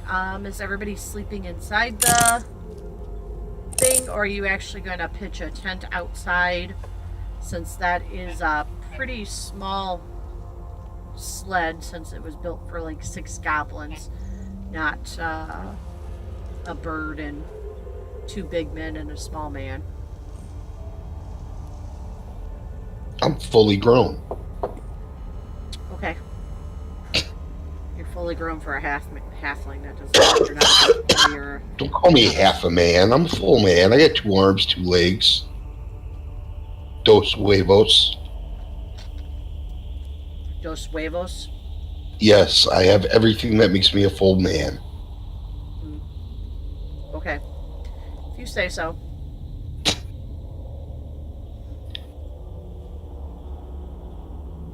Alright. Well, we probably want the animals, what, inside? Outside, tied up? What do you guys think? Dogs inside, the bears will have to be outside. Oh, yeah, of course. I was talking about the dogs specifically. I think I could probably sleep pretty comfortably in here with the dogs. I don't think I'll have a problem with that.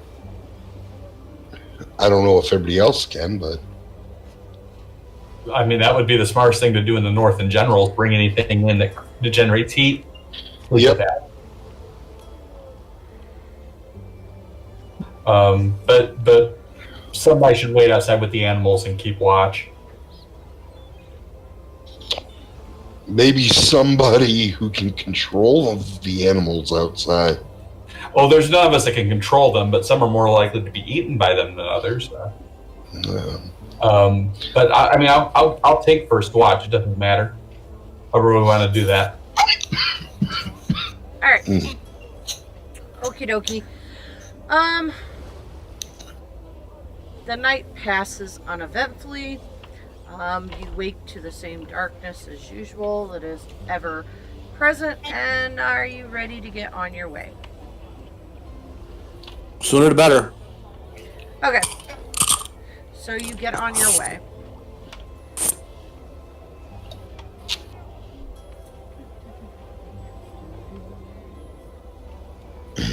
Kogash is sure to do his morning rituals before, we do anything. Okay. Calisthenics. Calisthenics, sharpening his weapons. Alright. So you Maybe guys- doing a little prayer. Alright, it is going to take you approximately 6 hours traveling with the beasts to get there. Are you sticking purely to the river? Wasn't that the plan? Well, yeah, I'm Yep. just double checking. Yeah, the river is going to provide us the way that we're going to need to take our sleds through.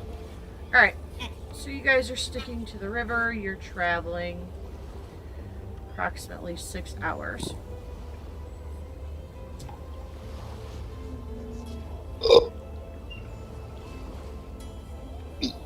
My allergies or cold or whatever is really bad tonight. Alright, so after about 6 hours of travel, you come upon you see perched on the edge of a snowy ridge above a gorge is a black lodge on wooden stilts. Whatever path might have led to this ramshackle retreat lies buried underneath snow. Icy What? steps climb to a snow-covered walkway that clings to the south side of the structure. The building's What? slumped posture and sagging snow-covered roof, coupled with the broken windows and loose flapping shutters, suggest utter abandonment. Large snowdrifts huddle around the rotting stilts and engulf a nearby woodshed and outhouse. Only the wind visits this sinister place. I'll be right back. I gotta blow my nose. Okay. Hey, Beans. Oh, wow.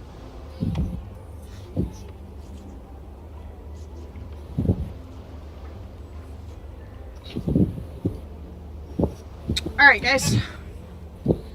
So that is what you see. Good deal. Okay. So it was built on stilts because that would prevent it from being flooded when the river rises.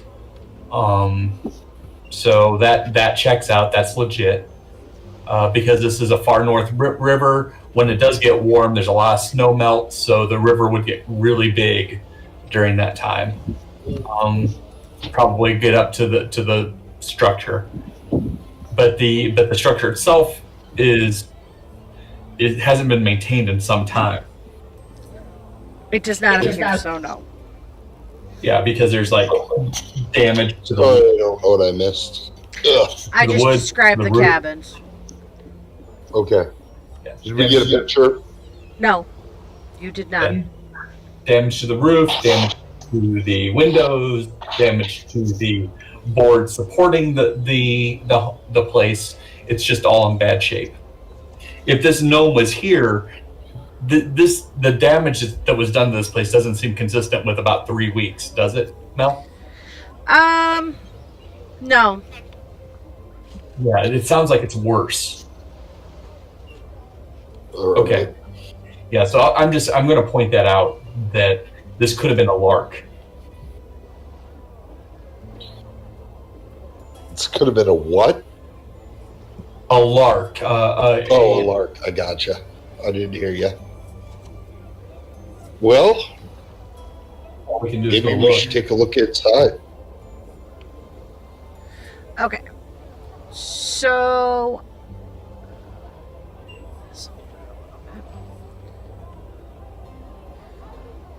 I'm going to do this. Ugh. Alright. Wrong one. So you guys are coming in. Actually, sometimes this just isn't big enough. Okay. You guys are I see coming me. in more from this side here. I see black. I only see me, but I see me. I see me now. In black. Yeah, this one's got the dynamic lighting turned on again. Quote the Raven, nevermore. Alright. They should just put a warning in the beginning of the book. Don't play a character that doesn't have dark vision. Alright, I mean, this Korgash. sucks. You have, Korgash has night vision. Korgash has dark vision of 60 feet. And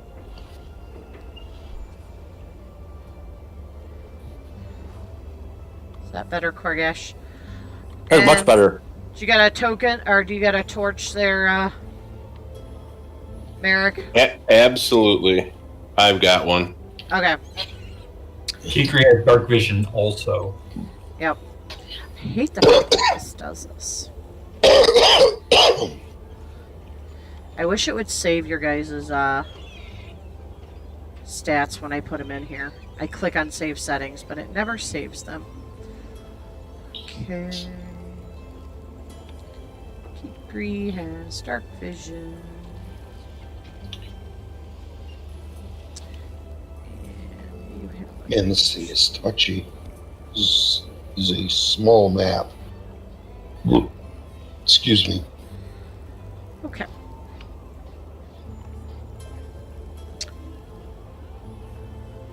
Alright, you guys should be able to see some now. Excuse me. Alright, this is what you're coming up on. And Hey, what's this over here, guys? Looks like a door. Or right here. each of these squares is a 10-foot square, I think. Uh-huh. Or not. No, let me put you guys in Well, normal. about 5.5, it looks like, or 5. Each square is a 5-foot square. Okay, what are they? What do you mean? Well, What are this what? one looks a little different than this one. It's your light, probably. You're coming up to this. This house is actually on stilts. No, what I'm asking, though, those little white things, are they doors? Are they windows? What are they? Doors. Oh, okay. Alright. Here looks like a building. To the side. And there's a wood pile over here. So what would you guys like to do? You want to look around inside or outside first? Check the outside first. All right. We could always get a bird's eye view, so to speak.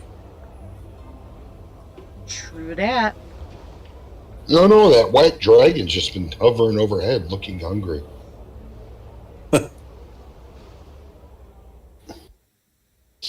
Kikri's like, that's not funny.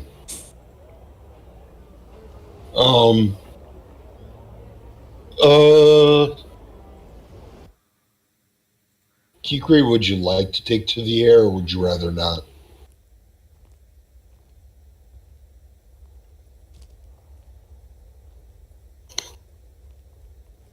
Hello. Your Honor? Oh, sorry. What's up? Oh, we were wondering if you'd like to take to the air to kind of oversee what's above us, because this is kind of up in the air a little bit for us.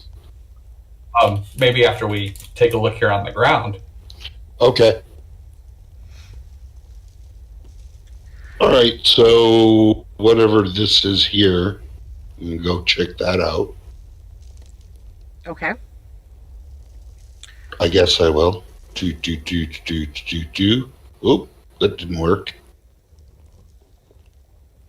Yeah, I can't move my guy. What do you mean you can't move your guy? I can't click on them. You can't click on him. I can't. It doesn't look like you're even clicking in the right spot. Can anybody else move there? Yep. Yeah, why is mine off? Why is my mouse alignment so far off? I don't know. What the hell? I don't know. You can't click. There you go. I know. I have to. Okay. The square directly to my left, looking on the screen, Mm-hmm.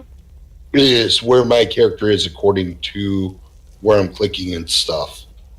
Oh, maybe unplug your mouse and plug it back in. Maybe. Okay. So, this wooden outhouse is half buried in snow. Do you want to clear a path to the door?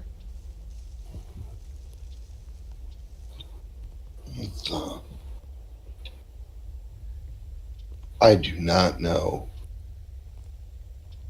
how the heck this computer is hooked up because somebody else designed it, not me. You have a wireless mouse, so you just need to unplug the little. Where's it at, though? I don't Probably- see it in any ports. Is it in the back? It might be. Hang on one sec. I'll be right there.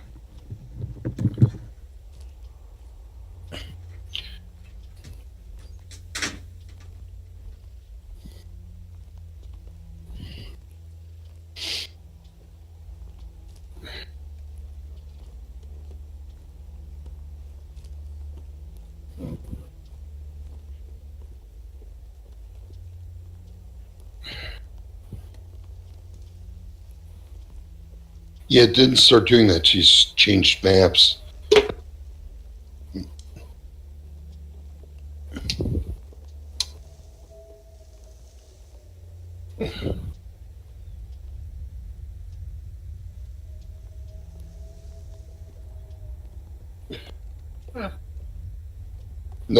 No, click just to the left of him. Spot just to the left of him. Oh yeah, you can see it. You Okay. see?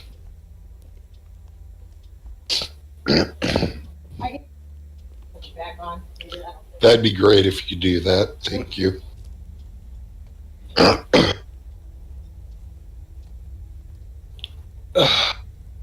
Sorry about that, guys. Yes. It's all right. D20 is spazzing on me. Or roll 20, I mean. Beans' map is possessed or something. Alright. Okay. I'm gonna put Merrick back on.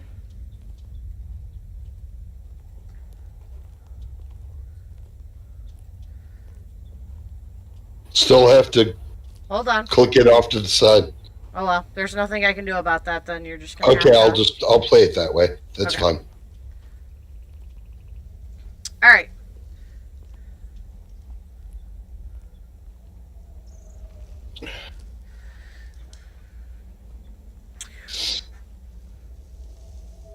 Okay. So, yeah, you guys are, oh, as I was saying, this outhouse door is half buried in snow.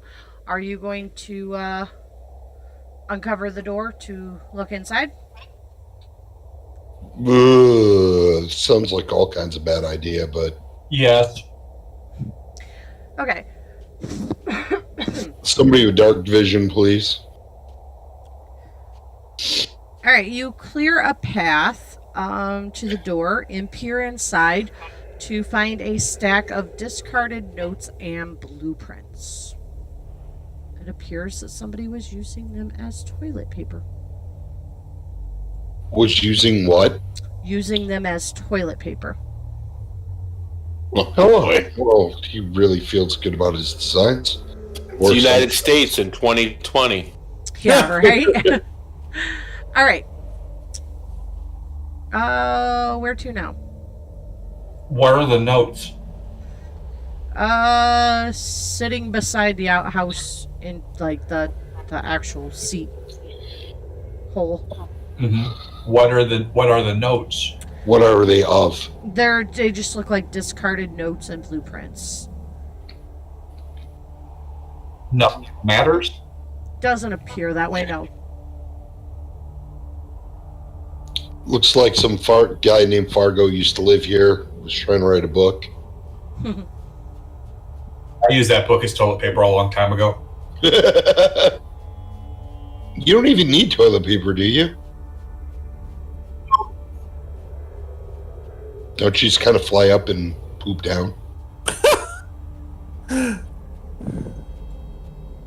So we get no one of these doors to the house, or what? Is there anything else around? Like, There's the wood pile here, and that's about all you see. look at the wood pile too. Yeah, might as well. There's wood stacked in the wood pile. Looks like it'd fit in a fireplace. Ooh, do we need wood for our travels? How are we? Yeah, it's very hard to find. So, I mean, it's a useful thing, and maybe we should load up before we leave. Yeah, that's what I was thinking. But you check the outskirts of this area and just check the perimeter, make sure there's nothing dangerous in the woods close to the building or before we go up toward the building. And then I'll take a bird's eye view when I know nothing's going to shoot at me from the ground. Alright, you walk the perimeter, and you don't really see anything unusual. There's broken pieces of wood on the ground that look like they've fallen from the walkway above your head. There's snow piled around the stilts that are not in great condition. Are you going to actually walk underneath the cabin as well? It's somebody. Yes? Yeah. Yes, we should absolutely look at the floor above our heads from under the cabin. Okay, if you're looking underneath of it, you can also tell that the floors are in poor condition, perhaps even danger of collapse in one location. The floors over here where I'm pinging appear to be pretty badly rotted. I'm going to recommend everybody stay really close to the walls of the structure, inside the structure if you can, because the floors are more likely to be stable next to the walls than they would be in the middle of the floor. If we have to go to the middle, I'm the lightest. So, I mean, I can do that. Okay, over here, there is a staircase that leads up to the cabin. I'll do a bird's eye view before we go into the cabin. Okay. Doing a bird's eye view, you see it has two stone chimneys that rise several feet above its sagging roofline. And you can see that the ceiling appears to be rotting some as well. And you don't see much else. I'm beginning to worry about this guy's health now. Of course, if you look to as you're ahead, you can tell like that this cabin, it looks like part of the ridge that it was resting on did fall away some time ago. So the westernmost section of the building is hanging over the gorge. So this whole section, when you look up, Connor, you can actually see, can you see the gorge like that goes, that like this blackness here is actually gorge. Okay. So part of the building is relatively unsupported and hanging over a giant pit of death. Yes. Basically. Also very close to the floor that can fall out from under us, dropping us into pit of death. Yes, it does appear that way. So And there could be an avalanche, and fissures, and yeah, this isn't a good place. We'll just poke around and make sure the guy's not here. I'm guessing he's not, but we might be able to figure out where he went. Think he's in the pit of death? Perhaps, and I can fly down to take a look after we've checked out the house. All right. So are you guys going to Make your way up the stairs then. Yeah, I'll make my way up. All right. Where do we walk in? You make your way up the stairs. So it says here, both entrances to the cabin are off this rickety snow-covered walkway, the steps and boards of which crackle and creak underfoot. There's small gaps in the walkway as well. And then right here is door number 1. And you can see door number 2 here. Yeah, someone just run off the bat. Okay. Which door? Well, we're going in door number 1. Okay. Frost covers every surface of this abandoned workshop. You see a set of smith tools and a set of tinkerer's tools spread across a wooden table, along with some twisted bits of material. And Connor, you're a ranger. Yep. You also see, Connor, the bookcase over here in this northern corner shows signs of a squirrel habitat as well. Squirrels. Yes, squirrels. Right, I'll go take a look. Okay. You see a hole in the floor near one of the stilts. A hole in the floor near one of the what? Stilts that the cabin's on. The bookcase just has detritus, looks like scraps and stuff the squirrels have collected and used to make their nest. Okay, and whoever was a tinkerer and a metalsmith just left their tools here. They are there. That sounds more like a kidnapping than unless they left in a real area. Okay. Could be. I'll take a look for evidence. When was the last time somebody might have been here? Okay. Let's see.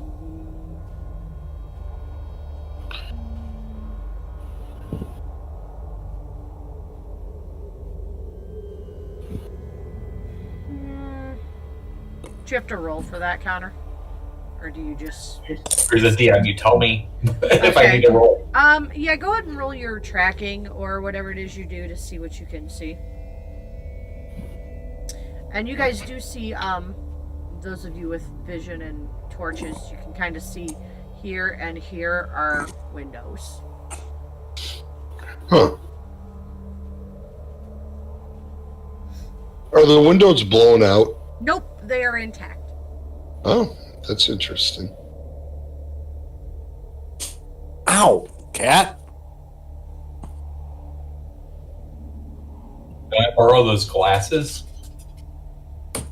Who has them? I don't think we decided. Oh, okay. Well, I guess Korgash has them. He must give them to you. They're in the loot bag. So Korgash will get them out of the loot bag and hand them over. Wear them because they won't fit on my face. But I No, can, well then, I want to look through them. Korgash will put them on then. No, I'm going to use them.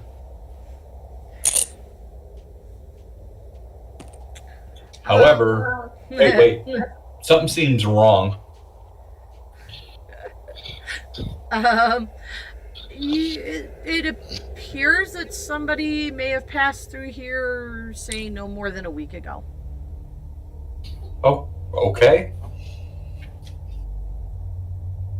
How many? Ow! Fucker. Jesus. There's So a many ghost games, that's calm actually down. Gorgash. Yeah, right? One. You are a tortured soul, Korgash. One, Okay. Kikri. Maybe one person came through here a week ago. Or so. That's about it.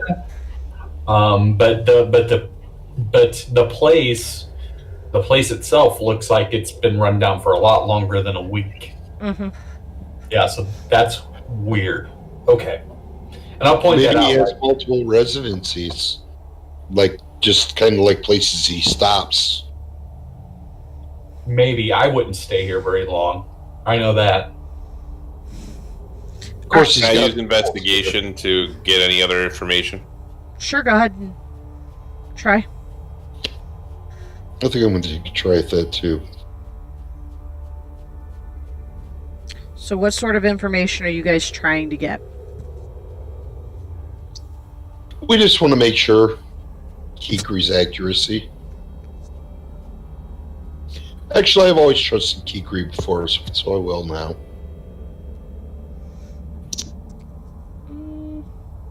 Just any other information. Use an investigation to look around, see if there's any false boards, anything that might have been stashed. You don't see anything, no. What's in the wooden box? There's nothing in a Tools? box. There's tools on top of the table here. Ah, that's not a box. That's a table. Mm-hmm. That's so bizarre that you would be. Doesn't appear to be anything really out of the ordinary in this room. All right, I'm going to go back out to the rickety walkway myself, guys. Okay. Staying Yeah. in here. Second room. There's only one other way we can get in anywhere. Do I need to make a jump check or something for this square?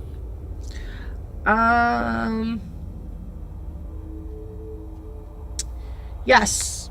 Yes, you do. Actually, you do not know. Oh, okay. You do not need to. Kikri, are you walking or flying? I'm just gonna fly over it. Okay. Fly jumping. Take a short fly hop over there. Alright. Can you give me 1 second here?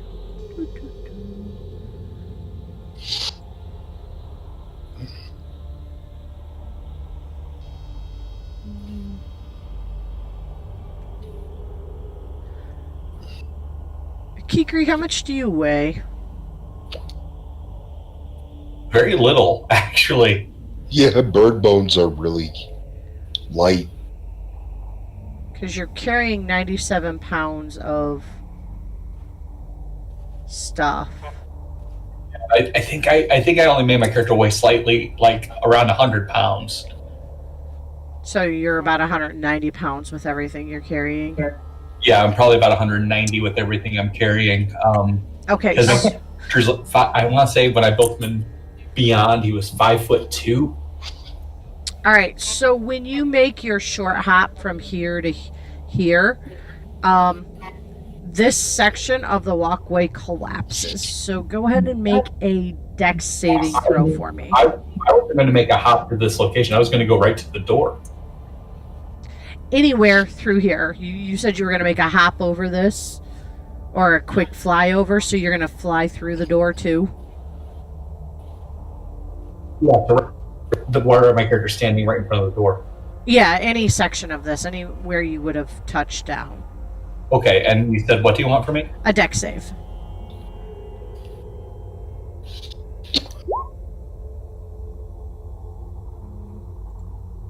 You're fine. So as you touch down here, actually, this section of the walkway collapses. But you're able to jump back out of the way or hover above it or whatever. There's a window here and a window here, which you guys can fit through. Yeah, let's All right. go back to that window, that first window. Because when you go over that way, this is where the structure's unstable, where I'm pinging in light green. Okay. So it's better to go through this window. All right. So you go in the window. You break it open. Actually, the window's not locked, so you can actually open the window. All right. Who's going in first? Kikri? I think Korgash and I should stay out since you two are the Due to smallest. weight. And because Yeah. otherwise, I think Korgash and I are gonna collapse the place. Yeah, Korgash is like 290 pounds by himself without his gear. I am 150 with gear. So, Yeah, so I'm gonna go back here by Korgash. Okay. This room contains lingering smells of burnt wood and flesh. You also catch the faint odor of wine. Snow has fallen through the holes in the roof and then pushed into the corners by stiff blowing winds through broken windows. The walls and furniture are scorched black, including a table with the charred remains of a book on it. Next to the table on the floor, amid several broken wine bottles, is a mostly incinerated skeleton and a round, frost-covered object about 6 inches in diameter.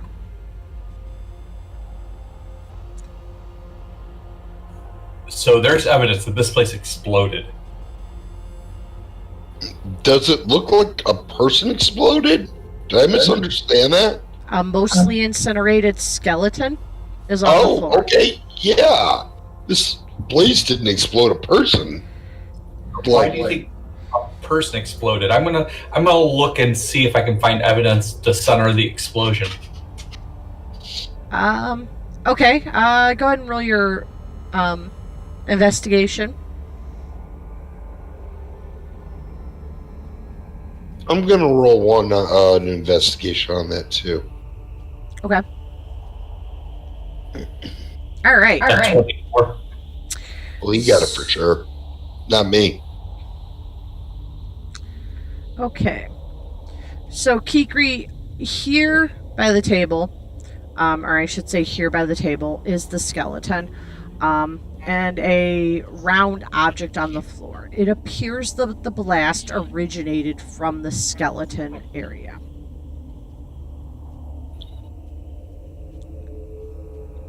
Okay.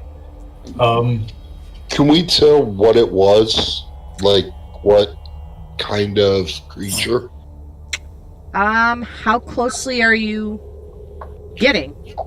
I'm light. I'll get right up to it. Kikri has to get within 1 feet to use the glasses, so Okay. I'm within 1 foot of it.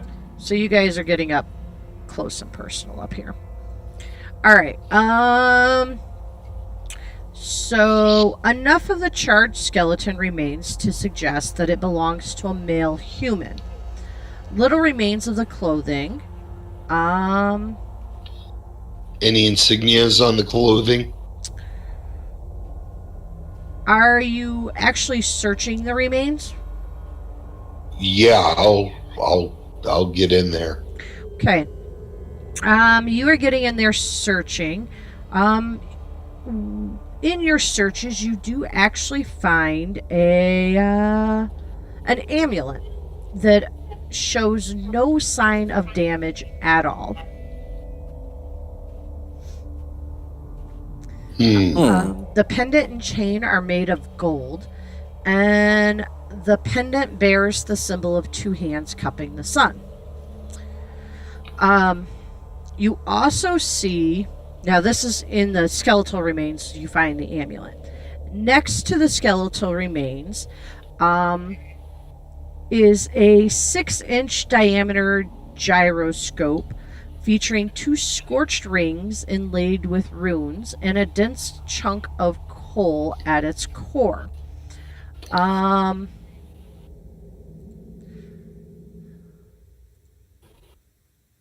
This There. looks like somebody was trying to make something and it blew up on them.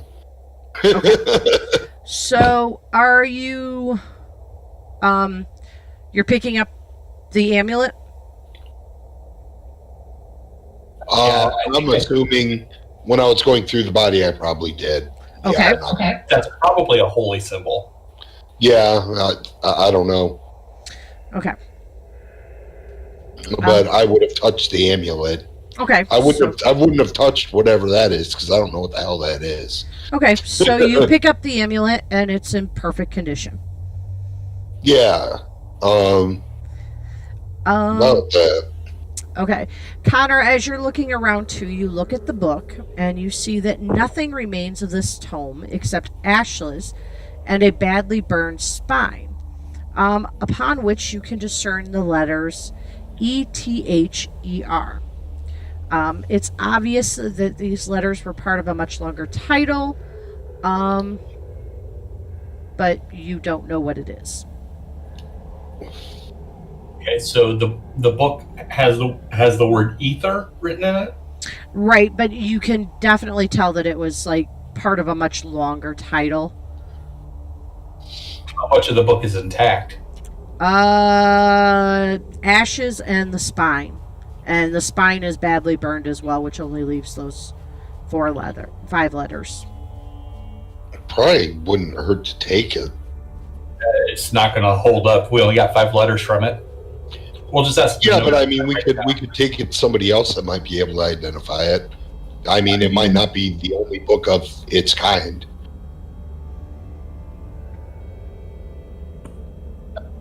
Yeah, we can take it down to Candlekeep. Yeah. Okay. So you guys in several months. No, I'm just saying, you never know. I mean, I'll take it if you don't want it.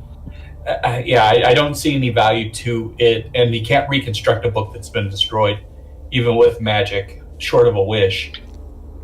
Yeah, I mean, I'm just saying, if this is like a multitude of a set of books or something, we might be able to line something up spine-wise and identify what set it was from, or you never know. Korgash is an arcanist, and he might be able to make sense of this doodad with the coal and the runes. I'm kind of afraid to touch it, I'm not gonna lie, but I'll wrap it up and pick it up. I'm not that worried about it. I will just pick it up. Your feathers fall off. Okay. What happened? As soon as you pick it up, the core glows with a golden radiance as bright as a candle flame. Dude, you look like you're gonna start on fire. That's pretty amazing. Is it hot? Yes. I will put it back down. Huh? I will put it back down. If it gets hot, I will put it back down. I mean, it doesn't get like flaming hot. It warms, yes. Okay, it warms, but it doesn't get hot. Okay, that's a difference. I'll be like, this is weird. All right. I've never seen anything like this before. All right, guys. Okay, I need both of you to make a Constitution saving throw for me, please.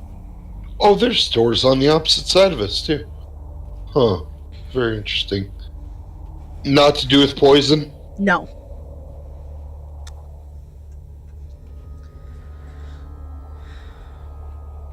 Man, right. I rolled a 3. Are you kidding me? All right.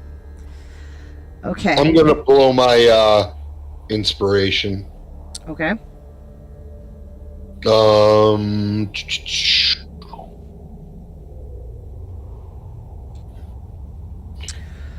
Okay. So the light suddenly blossoms, becoming a 10-foot radius sphere of incinerating golden radiance centered on the device. You guys both take 90 points of radiant damage. How long? What? 90? You both take 90 points of radiant damage. Time to make a new character. Yep. Okay. It doesn't turn. Okay. Does that reduce both of you to 0? It reduces us to negative Okay. our hit points, which All is right. Yeah, which would kill us. Okay. Well, wait a minute. That's how much did I take? 90. I have 45 hit points. Yeah, so so you on a die, I die. Okay. Yeah. I died by exactly 1. Okay. You both are reduced to ashes. Okay. What just happened? So from outside, You don't know. you guys see this very bright, radiant light shine through the windows. And then the light goes dark. Hey, Korgash, you see that? Yeah. I'll call out. Merrick! Bird person! Okay. All right. Okay, give me a second. Let me think about this. Okay. I will slowly make my way over to like where the window is here and see. I'll look in. I mean, All see right. what I can see, I guess. So if you look in with your torch, you see a skeleton on the ground that is ashes, and you see 2 more piles of ashes, and you see a little circular ball gyroscope with coal in it. All right. So Corgash, they're I'm gone. going to. Okay, guys. I'm going to. You take a break. No, I need to mute Jesse and or make it so you guys can't hear me for. We can go to a different channel. All right. Yeah. Can you guys jump on a different channel so I can talk to Beans and Connor? Go up to Please? just chilling, Jesse. All right. Beans and Connor. All right. You guys. Let me pull this back up. When you turn to ash, you find yourself manifesting on another plane. In this plane, you see a giant floating spectral head with fire burning in its eyes. You guys can see the cabin and see the things around it. You can see Korgash and Lucian looking in the window, but you cannot interact with them.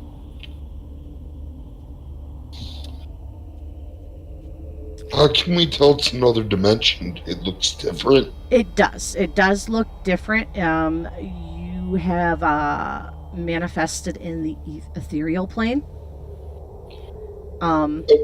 So Okay.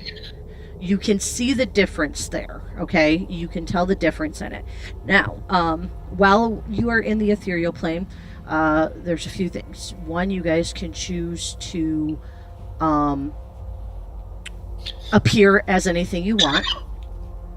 You are not bound by the constraints of your body.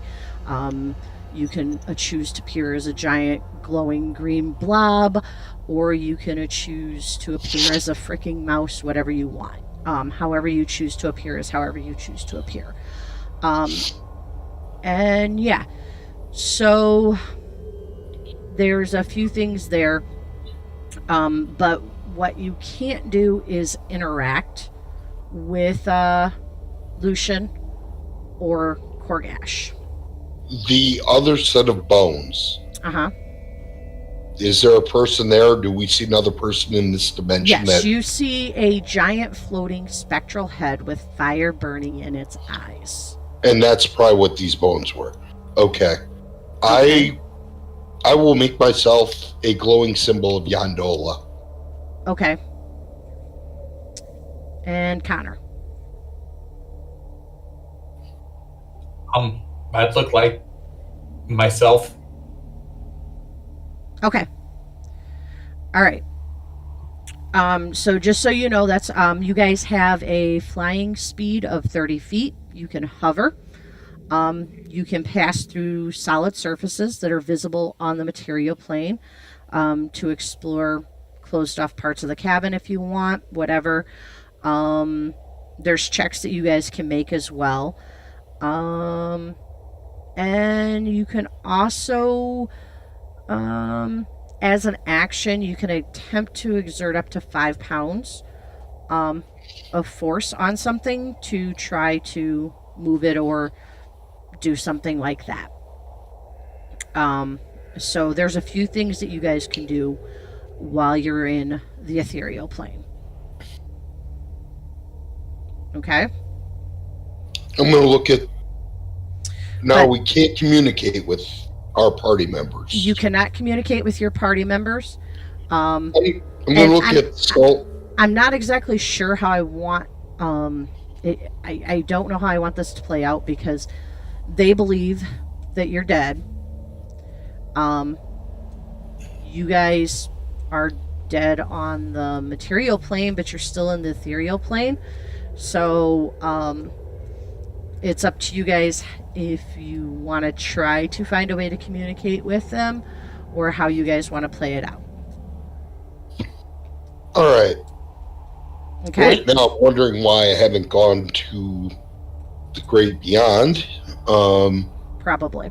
All right, I'm going to grab them back into chat now, okay? Real quick before Huh. you do. Yeah.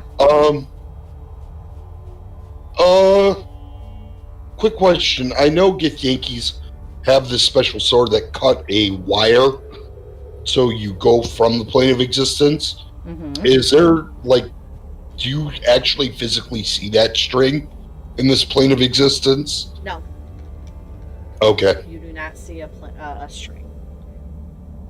Okay. I'll be right back, guys. You get it. All right, That's what I guys, think's you gonna can come happen. back now. All right.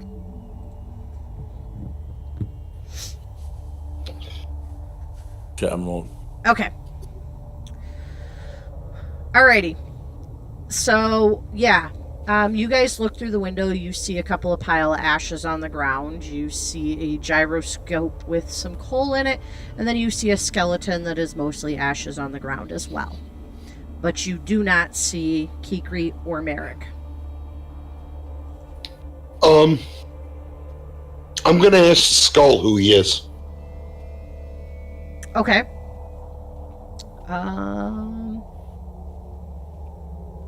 I call out again, looking around. You do not see or hear anybody.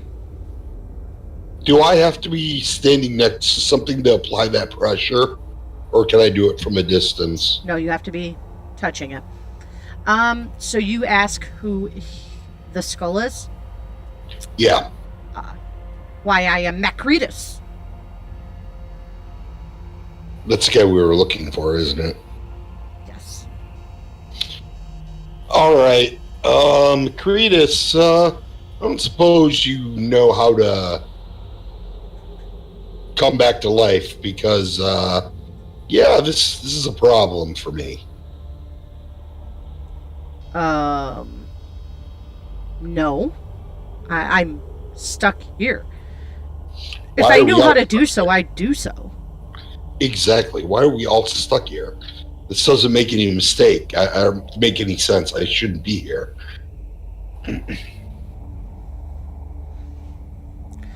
All right. I'm gonna switch over and let Lucian and Korgesh take their time. All right. All right, Lucian, what would you like to do? I'm totally confused. I know that I'm afraid that this place isn't going to support my weight and Korgash. So I don't know Korgash. I don't know if this place is. I don't know. I will tell you the spot where you're at by the window is not over the pit. So Right. But I know it's on pillars and it's already unstable. yeah, it's like 20 feet above the ground. Yeah, it'll dig you pretty deep in the snow if you fall. All right. What would you guys like to do? Krogash will step in, Okay. and he'll only go as far. Like once he starts hearing like the floor creaking, he'll stop. No creaking more so than what was in the other room. He'll go The floor, kind of like- the floor here appears sturdy. Okay. So you go in, Gorgish, and you see that picture I showed to you guys. You see that on the floor next to 2 piles of ash and a skeleton. That is Can ash. I roll an Arcana to see what that is? If I know anything about it? Sure, go ahead and roll your Arcana for that. He's standing next to me, right? 13. Yes. 13. Okay. Let's see. I'll hug his lower leg so he knows. With 5 pounds of pressure, I'll wrap him like I used to, like I have been joking with him throughout the campaign. Okay. Roll a charisma check for me. Me? Yes.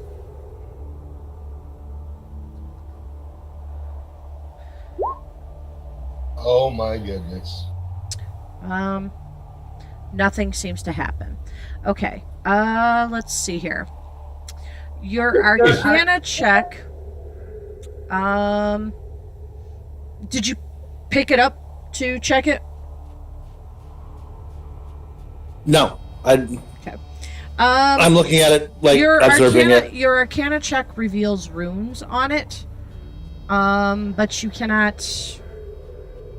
You can't decipher it. I don't know what this is. Mel, Yes.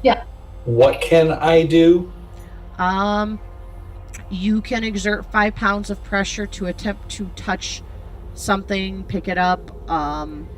Maybe you can exert 5 pounds of pressure to try to interact with objects.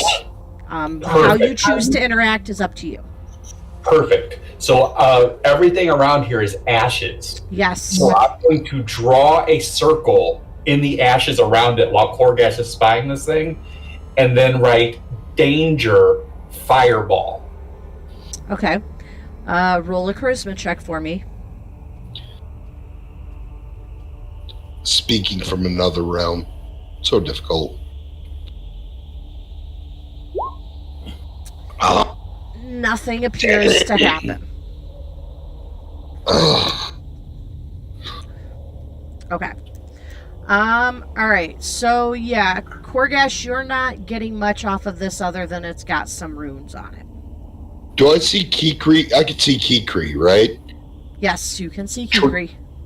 When he's trying to write, when he writes, can I see him writing? Yes, you can. And you I can actually see everything see the words. that he's doing. I'm going to look back at Merrick and say, Merrick, help.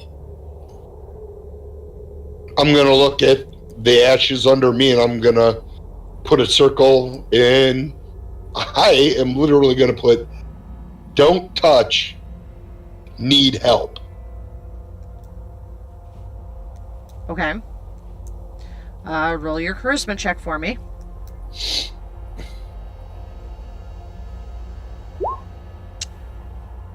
Okay.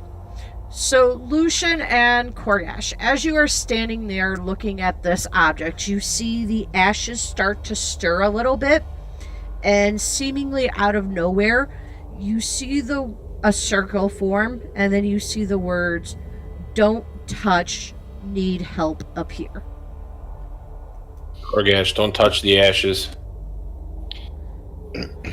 Okay. Right. Okay. Has he seen my writing enough to know that it's my handwriting? Probably not. Okay. Lucian, what are you doing?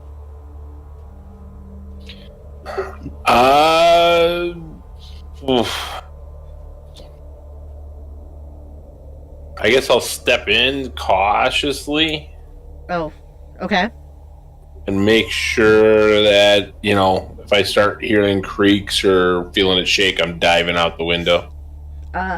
It appears sturdy.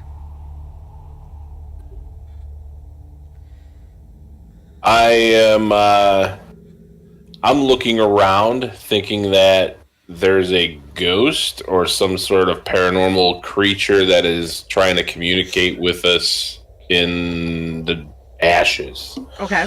So I'm going to call out and say, how can we help you? Okay, I'll put the ashes back together, kind of, symboling them together. And then circle again.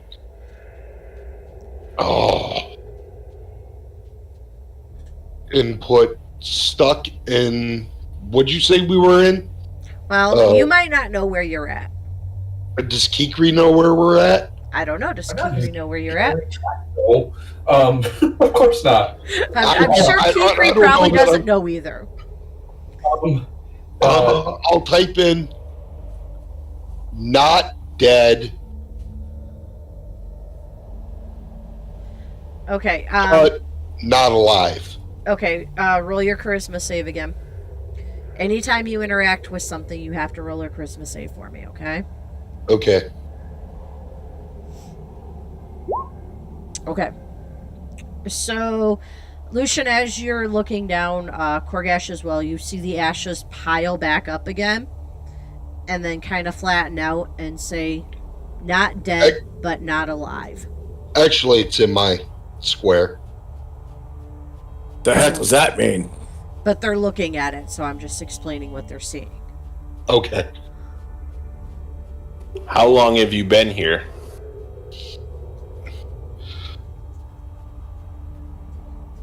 I'll put it's Merrick.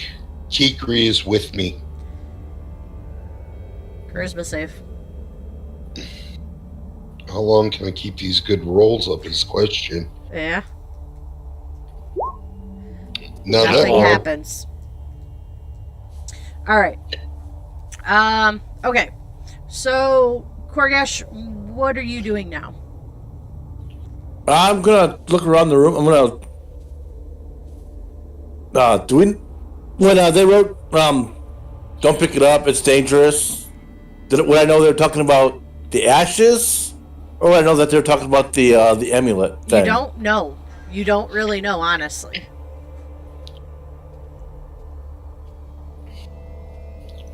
Korgash, he'll look around the room. Okay.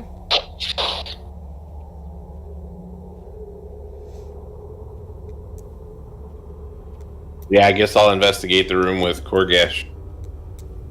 That be an investigate or a perception? Investigate, please. That's good because I actually have points in that are positive, not negative. I'll assist you, Korgash. That gives you advantage. Oh.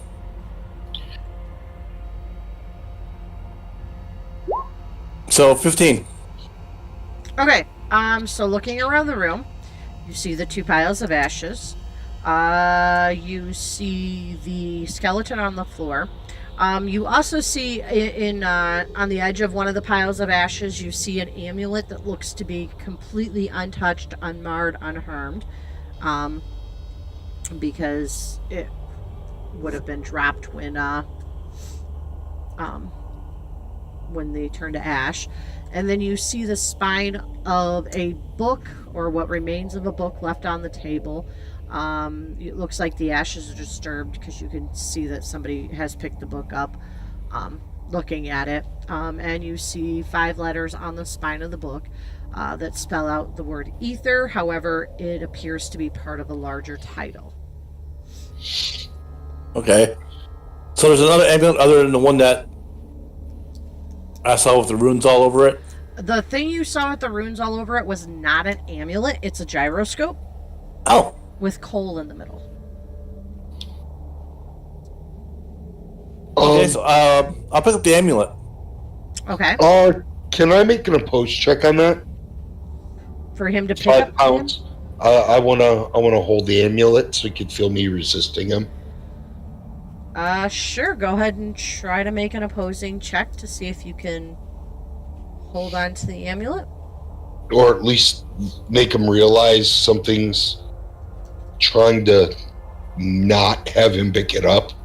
Okay, make a charisma check to see if you can do that.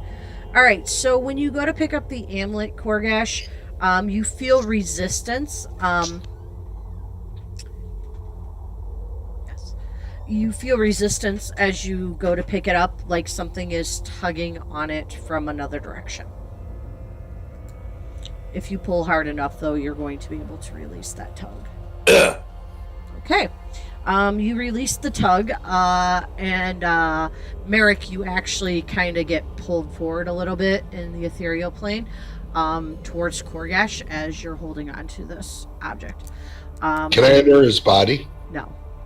Can I move through his body? Yes. You can. I'll stand in part of his body. Okay. It's just weird. All right. He pulls me, I just kind of go like this. I'm going to write in the ash on the ground spell book ? take it and pen out. Okay. Charisma save for me then.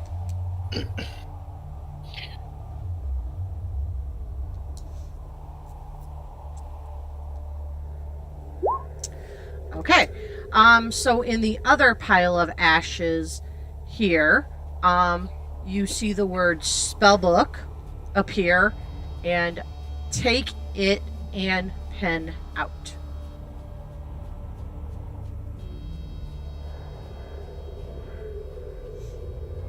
Okay. So I'll take the amulet and I'll grab the spell book. What's you're gonna grab the amulet and the spellbook. What spellbook Whatever book that. is on the table? Okay, you're gonna Yeah. grab the ashy book, the spine that you see. Okay. Little too sweet.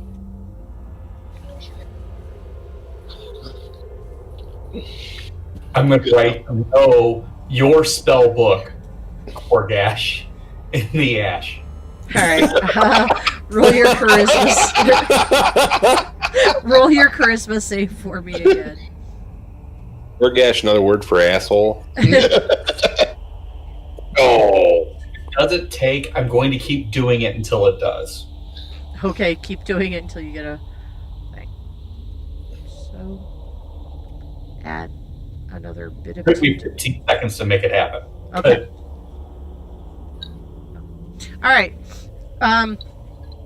So then you see the ashes kind of dust around a little bit, and then it says, "No, your spell book, Korgash."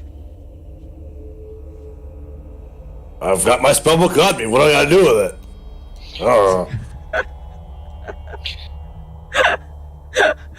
It's only written in front of you. It says, take it out and pen. I'll still take a spell book out and a pen. Okay. Now what? And now I will attempt to manipulate it to write script, and I can answer his questions and send him answers, because we've got a pretty good way to write now. exactly. Good thinking. So we're going to do Spirit Writer. We're going to go right back to PBS Hour, and we're going to do Ghost Writer, and I'm going to write answers to questions.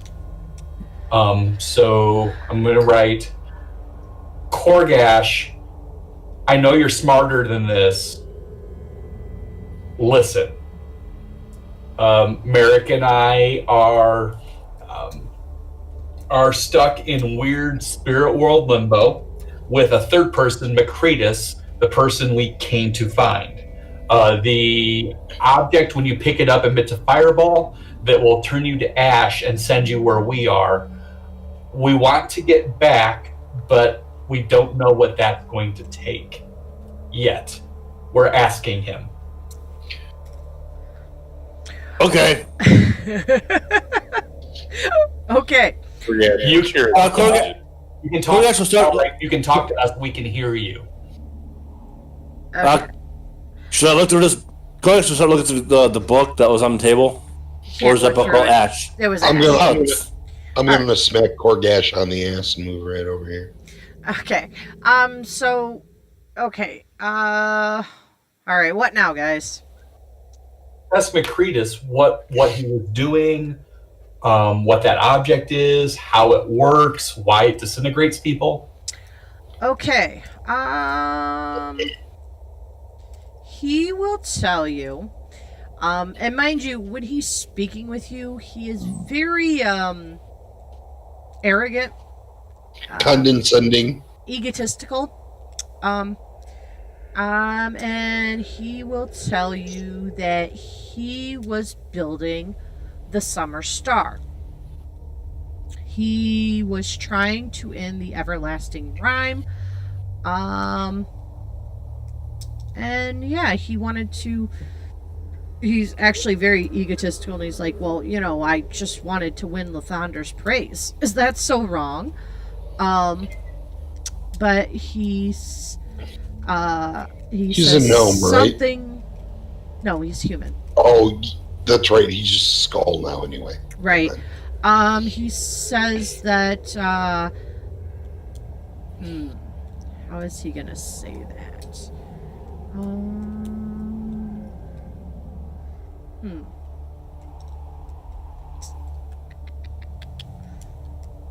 Let's see how he's going to say that. He's going to say that, perhaps the coal inside the gyroscope wasn't pure enough, because that is basically talks about how the gyroscope malfunctioned, but in doing so, he's not taking any sort of responsibility for the failure. Yeah. It was something else, not him. Right. Come out here for his egotistical ass and get turned into this. All right. I'm going to ask him if this is thing is supposed to have more than 2 rings. No. I built it correctly. I'm going to ask him if he's sure, because when I've seen this design in astrolabes, it has more than 2 rings. Oh, he does not like it when you ask him if he's sure. Oh, well, that's too bad. What's he going to do? Hit me? I'm a ghost. No, he's gonna tell you, of course he's sure. What would you know? You're not a magic user. I'm a sailor, and we use devices like this to figure out where we're located on the ocean. And it is not a compass. No, not a compass. An astrolabe. It's not an astrolabe. It's the summer star. So, just to get this straight, you thought you could produce a summer star strong enough to destroy put this realm in a 2-year frozen ice age. You felt capable enough to do that. Why, yes. Yes, of course I can do that. Oh, you still can? Well, we just need to fix it. Fix the compass thing? Not compass. Astrological whatever thing that is. Yes. That blew up. Yes, Oh. yes. So we just got to get a better piece of coal. I don't think According to you. it's the coal. I think the rings are unable to contain the magical energy that the core puts out. So you need more rings. Yeah. I didn't read that far enough ahead. And here's the funny thing, Mel. I have an astrolabe that sits on my shelf right by here, and when I looked at it, I'm like, that looks like an astrolabe. And then I got up and walked over to my astrolabe. I'm like, it's not an astrolabe because my astrolabe has more rings than that. Well, it's supposed to be like a mathaler. I don't know what you're talking about. I know that design, that ring design where they're hinged like that and it all moves around. Yeah, it's a design for it looks like an astrolabe, a sailor's tool that you use to look at the stars and figure out your exact location on the ocean. But they all have more rings than that. Yeah, this is supposed to be a mathaler. Is there light in here? I'm or sorry? can I see in the dark now? Is there light in here, or can I see in the dark now?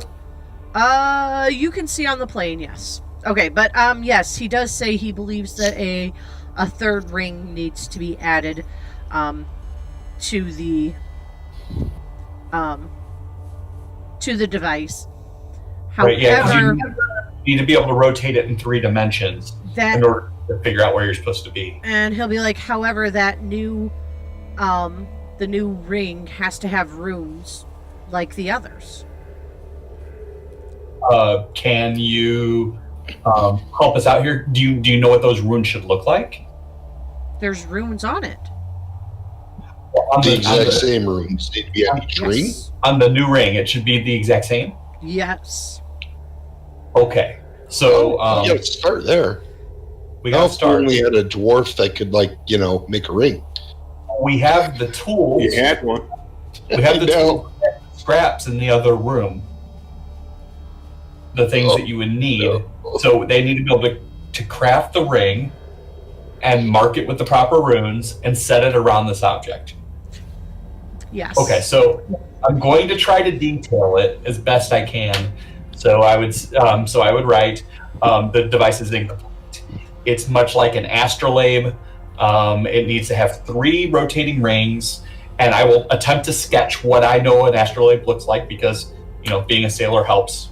And I must say it needs to have the same runes written around those rings that are written around the other 2, and there's the tinkerers and metalworkers tools and the scraps in the last room, and they could attempt to make that ring. Don't touch it until you put the ring on it, though, because fireball. Of all the times for Dagnall to go missing, wasn't Dagnall Yeah. blacksmith? One who would have been perfect. When she would have been perfect. Daniel could have just aced this. All right. Oh, my goodness. Connor, make like 4 charisma checks for me to make sure that you can keep interacting and stuff. I'm just, because there's no limit on how many times I can do it. I'm just going to keep doing it till it works, even if Okay. it takes longer. All right. So as you guys are sitting there, are you just going to keep staring at the book, waiting for more words to appear? Or are you going to explore more of the cabin? I'm gonna explore more of the cabin while I'm waiting. All right. Where are you going? See if I can find any other clues. Okay, where are you going? Oh, were you going to try to attempt to figure out what that amulet was? Yeah. Okay, go ahead and roll your Arcana check on that. I have no idea. I'm gonna put it on. That's what I was going to do before you picked it up. Are you going to attempt to attune yourself to it? Because Yes. you can tell it's magical. And it takes like an hour to attune to something. Yeah, I'll do that while I'm waiting for a reply from Geekery. Oh gosh, what if your head falls off? I don't think it's that kind of magic. It doesn't feel like bad magic. Alright, Oh, boy. there you go, guys. I should have put that sucker on. Takes a while to attune to it. So you Yeah, guys- I would still died. I would Ooh. have lived. I would have lived if I had this amulet on Oh, and been attuned to it. I would have survived the blast. I would have lived also, so for whatever that's worth. well, if it would have dropped you at 45, if it only needed to drop you to 0. That was it. Oh, really? Yeah. I thought it had to do the double, so you can't be Nope, brought it back. only needed to drop you to 0. All right, so Okay. while you're attuning yourself to it, you discover that it's an amulet of health. So your con has now went up to 19. Okay, Gorgesh. Yeah. Lucian, Damn, what are you that's doing? something Are you else. sitting here watching over this idiot orc as he puts an amulet around his neck and hopes to die? Yeah, there's nothing I can do. Hopes to die. Do you want to explore the rest of the cabin? I mean, I'll cautiously look around. All right, where would you like to go? The room here. I'll go in this room. Oh, okay. You'll go in that room. What is that room? Wooden planks have been nailed over the broken window of this room to hold out the wind. Furnishings include a saggy double bed and a bookcase containing some folded clothes, a few blank sheets of parchment, and a set of calligrapher's supplies. Next to the bookcase is a soot-stained hearth wherein lies a scroll amid the ashes. I'm afraid to touch anything in ashes. Okay. Um. Hey, Korgash, Yes. you come pick this up. Correct. Will go look at what he wants to come pick up. Okay, the scroll is stained with soot but remains intact. Are you gonna unroll it and look at it?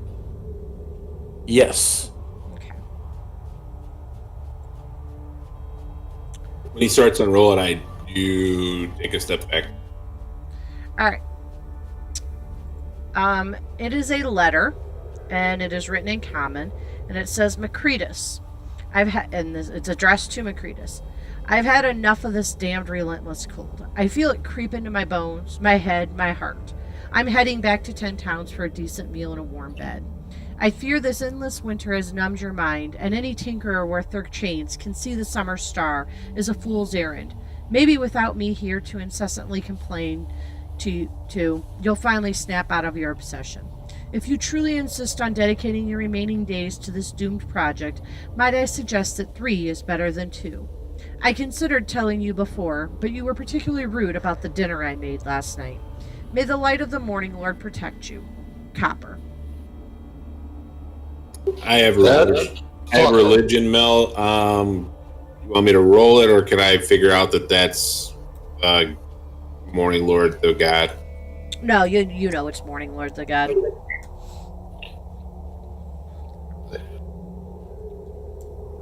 Son of a bitch. All right. All right, way out of this. We found a letter, so I'm gonna go in this door, I guess, this room. I'm just gonna search from room to room. Alright.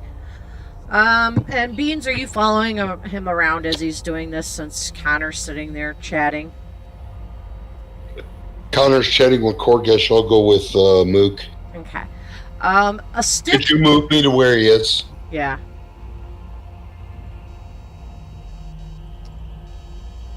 A stiff wind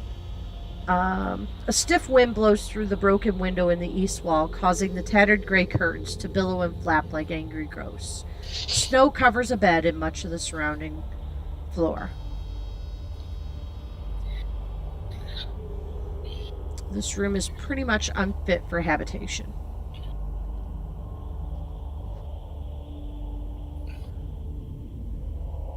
Yep. Let's see here.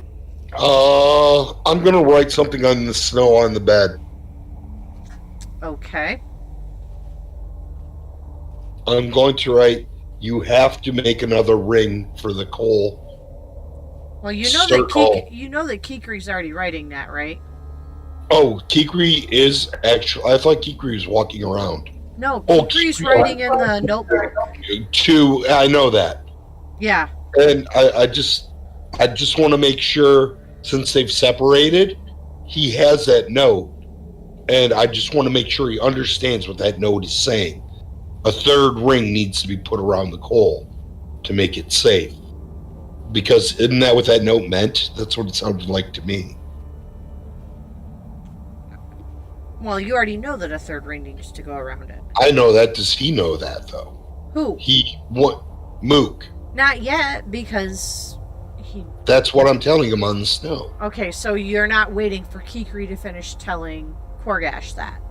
Because you know that Kikri is writing a note to Korgash.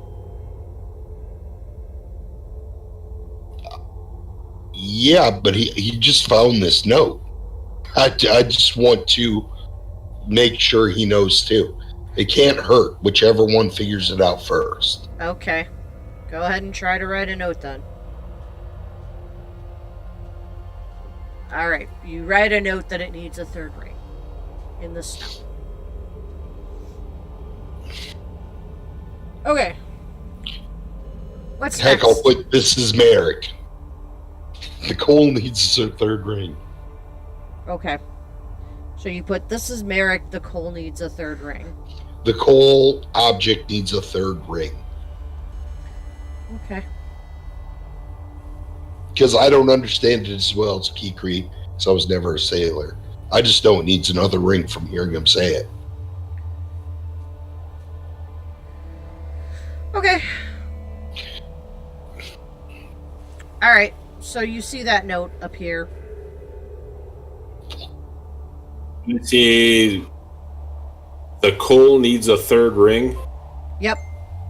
It says this is Merrick. The coal needs a third ring. A Korgash.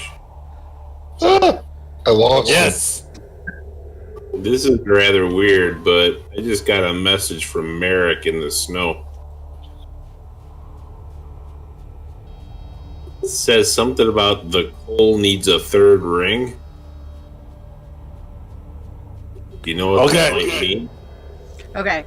So, and Merrick, you're seeing, or I'm sorry, Korgash, you're seeing this writing appear on this thing.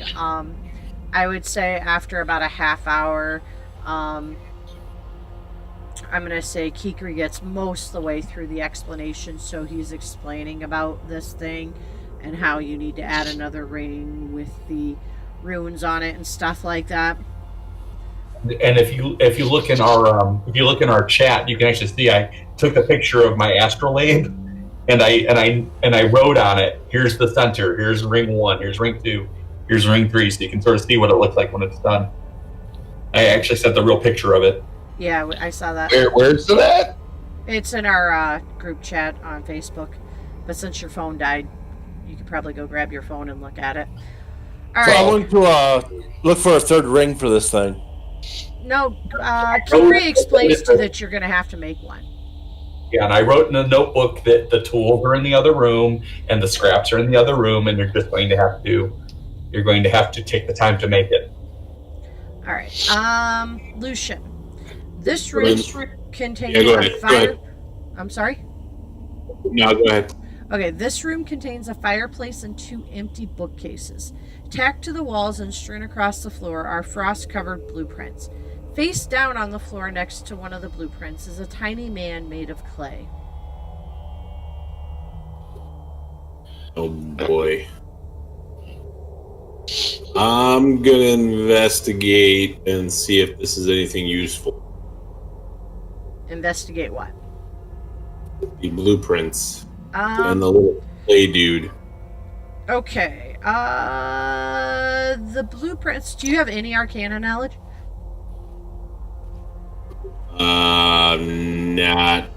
I'm not particularly trained in it, but Okay. I could make it. Only Okay. if you're proficient in it. So, without being proficient in Arcana, these blueprints kind of look like, just, they make no sense to you. I'll gather them up along with the little clay guy and take them out to Korgash because I heard that he had a spell book. And I will lay them on the table and say, Korgash, when you have a moment, you may want to look at this. I can't decipher it, but you may be able to. Okay. All right. And I'll go to the room. Okay. This last room. The scent of wine fills this room, which contains 4 frost-covered barrels. Oh boy. Oh boy, this is not a good moment. My character is a drunkard. He is going to. Oh no! I'm looking for him. I'm supposed to be following him. There he is. Okay. So if you open one of the barrels, it's frozen. All of them are frozen. Yes, Ooh, all that's of them are cold. It's frozen. hard liquor. Can I? I'll open a barrel and kind of chisel out It's gonna eat it like a fucking pop. like you know what I mean, like a sliver to taste and put in my mouth to see if it tastes what it tastes like. I'm not finicky, so I'm probably just gonna take it anyway. Okay, so you are chiseling it out. Okay. That's Off the tape. hilarious. Yeah, it is. Okay. All right, as you're chiseling it out, as you go to pick it up and put it in your mouth, you get it about halfway to your mouth when a force slaps your hand away from your mouth and your chunk of frozen wine goes flying. It's him, isn't it? I'm Where in the did- room. Where does it land? On the floor. I am and not yes, a proud you can person. see, I will get down and suck it off the floor. Oh my god. So, Merrick, you can see Macretus looks pretty angry, and you saw him like headbutt the wine out of his hand as his flaming head goes flying towards Lucian's hand and like slaps it away. And as Lucian gets on the floor to slurp up this frozen wine, you see Macretus's head go flying down, and Lucian, as you're going down to the floor to slurp this up, you like, it's kind of like that scene in the Joker where he slams his head down into the table with the pencil, only there's no pencil, and you feel your head like kind of bounce off the floor. It's not super hard, as it's only 5 pounds of pressure really, so it's enough to like kind of bounce your head a little bit. I yell out and I tell Merrick to leave me alone. I just want to sample the goods. But you get the feeling that somebody does not want you to mess with this wine. I'm gonna push the skull away from my friends. Tell him to stop hitting him. That's my wine. He can't have it. He just wants a taste. He's going to bring you back to this plain distance. No, this wine is from the Desarian Valley. It is, oh my goodness.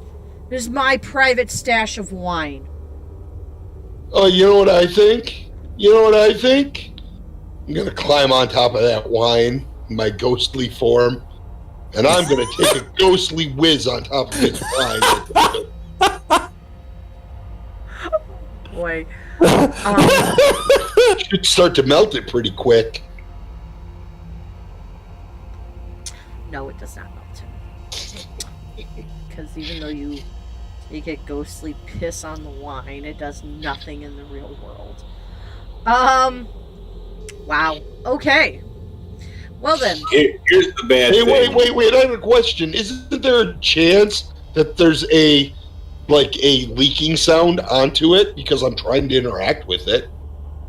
So I want you to know, Mel, that one of my flaws is I have a weakness for the vices of the city, especially hard drink. Well, wine's not really hard drink, but It's longer than it can be, so I don't know that. So I am going to go ahead and continue to try to. I want to taste this wine. Okay, well, as you're down on the floor, you can finally slurp up that frozen chunk of wine as it sits in your mouth, kind of like an ice cube, and melts down. It's tasty wine. Okay, then I am going to grab one of the casks and pick it up and carry it back out to here. Hopefully it's the one I pissed in. Okay, it does weigh 200 pounds. Oh, God. I will knock it over cautiously on its side and roll it out there. Okay.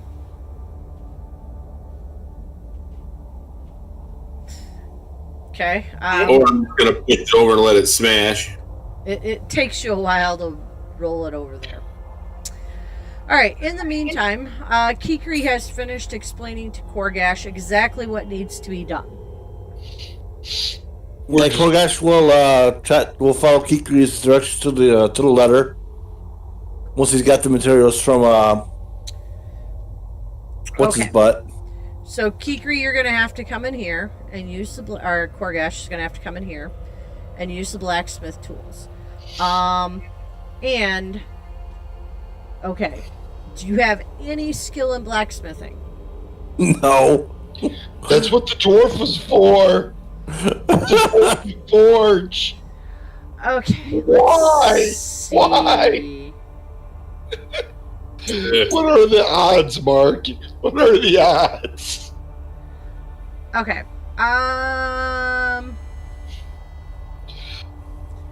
Roll my cask, Mel, and I try to lift it out the window. Oh, God.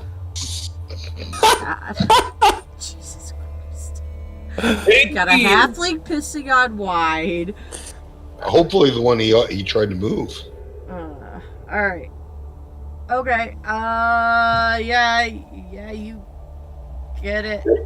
Basically, I'm just gonna roll it down its side all the way down here to the snow.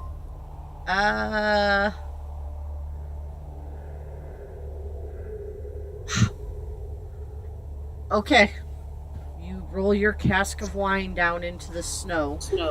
I'll go and hang out with Korgash, see what the heck he's doing. All right.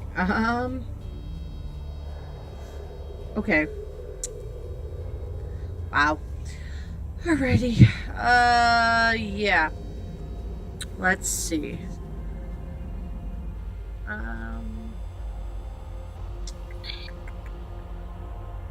right. This is So hilarious. you're gonna start a fire. That I can do. Okay. And then you have to melt down the metal and recast it using the smith's tools. Alright, go ahead and make an intelligence check for me to see if you can actually... Luckily, I have intelligence. actually do it. You're smart enough to melt it down and redo it. Now comes the hard work. You're going to have to use the tinkerer's tools to carve the runes on it. Oh, jeez. You need to roll a dexterity arcana check. Dexterity or Arcana, or both? It's a dexterity check using your arcana knowledge. Oh, good. I can do that. Not well. Nope, not well.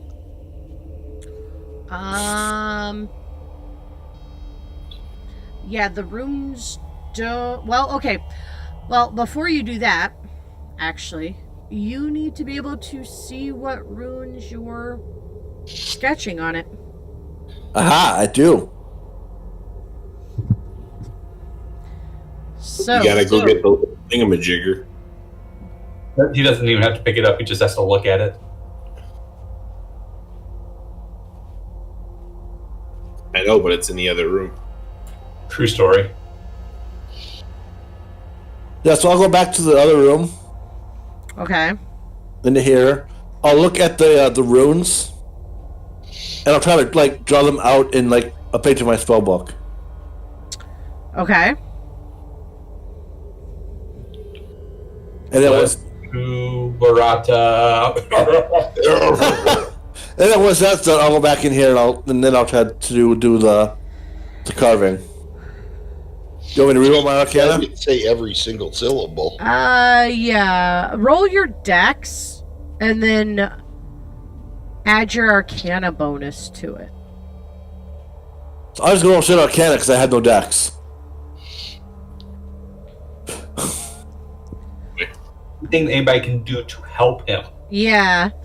Is there somebody else does anybody else have arcana knowledge?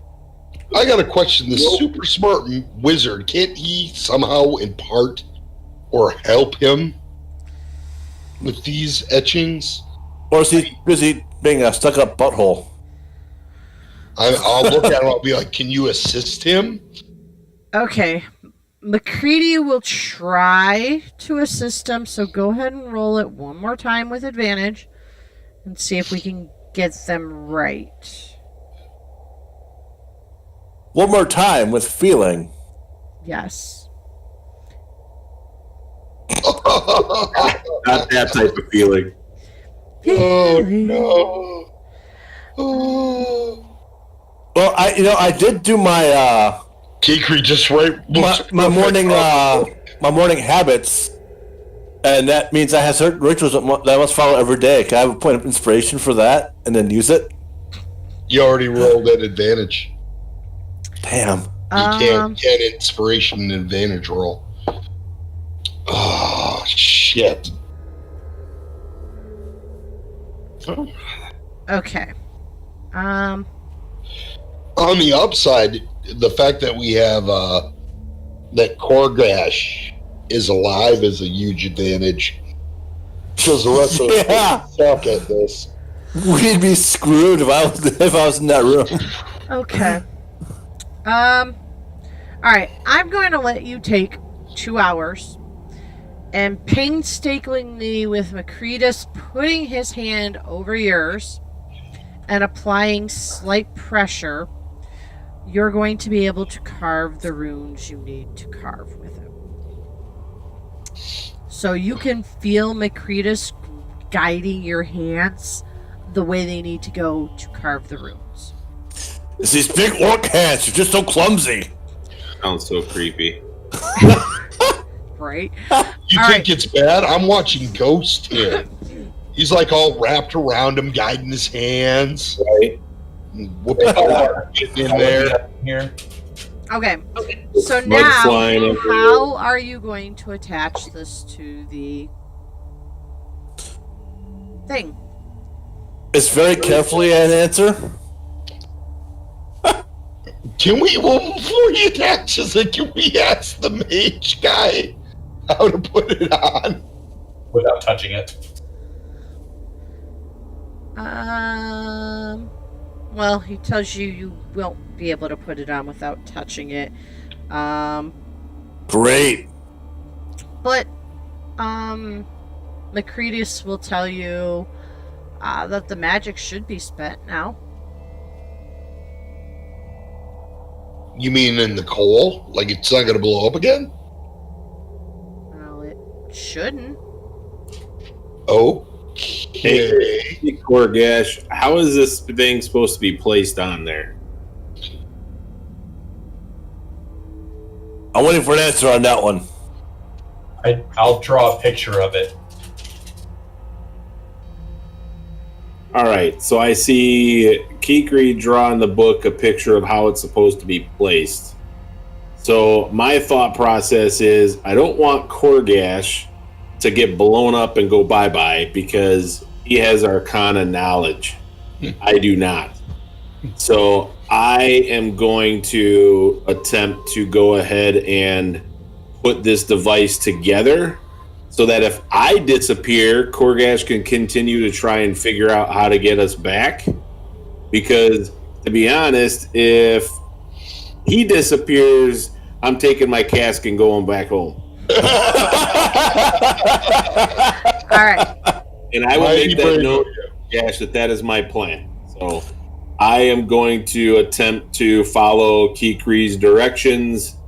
I have the little loop-de-loo in one hand, and I'm going to quickly grasp the ball.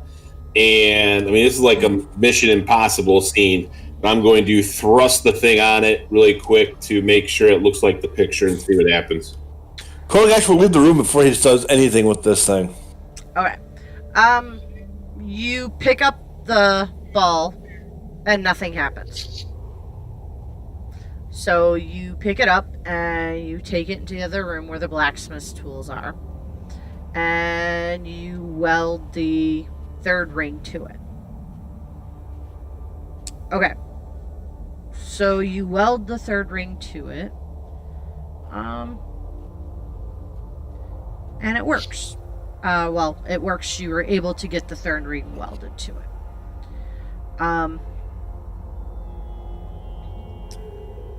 My question is, where did that come So from? I'll shake it or spin the little loop-de-loos. Nothing And I'll look at happens. that and be like, so now what happens? Nothing happens. This is weird. Okay. McCready says that, Macretus will tell you, Kikri, that they need to cast the spell now. The spell that was in the book with all the pages burnt out. No.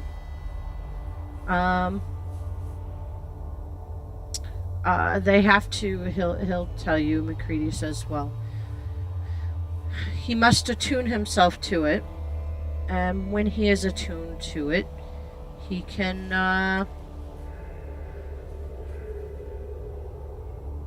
cast control weather to make it warm again. All right, so Here we go. so I will start to attune myself to it. Okay. Well, how many things is he attuned to right now? Is he Just the attuned- one. Just amulet, that one. okay. All right. Okay. I'm gonna spend my time trying to make Lucian's back itch. Like I'll slightly touch it, make him feel like he has to scratch it. In general, just be an asshole for the next hour. Yeah, well, while the other one's concentrating, I'm gonna fuck with Lucian a little bit. Okay. All right. Wow. All right. So, you finally attune yourself to this device, and you can now cast control weather from it. I will do so. All right. Okay. Huh. What does that do? Okay.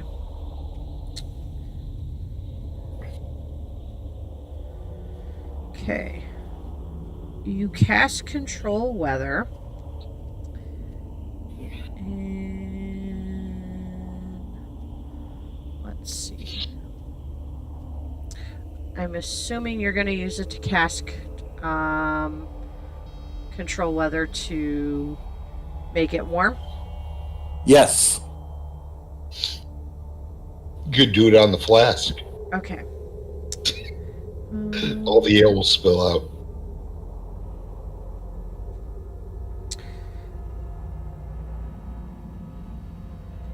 Okay.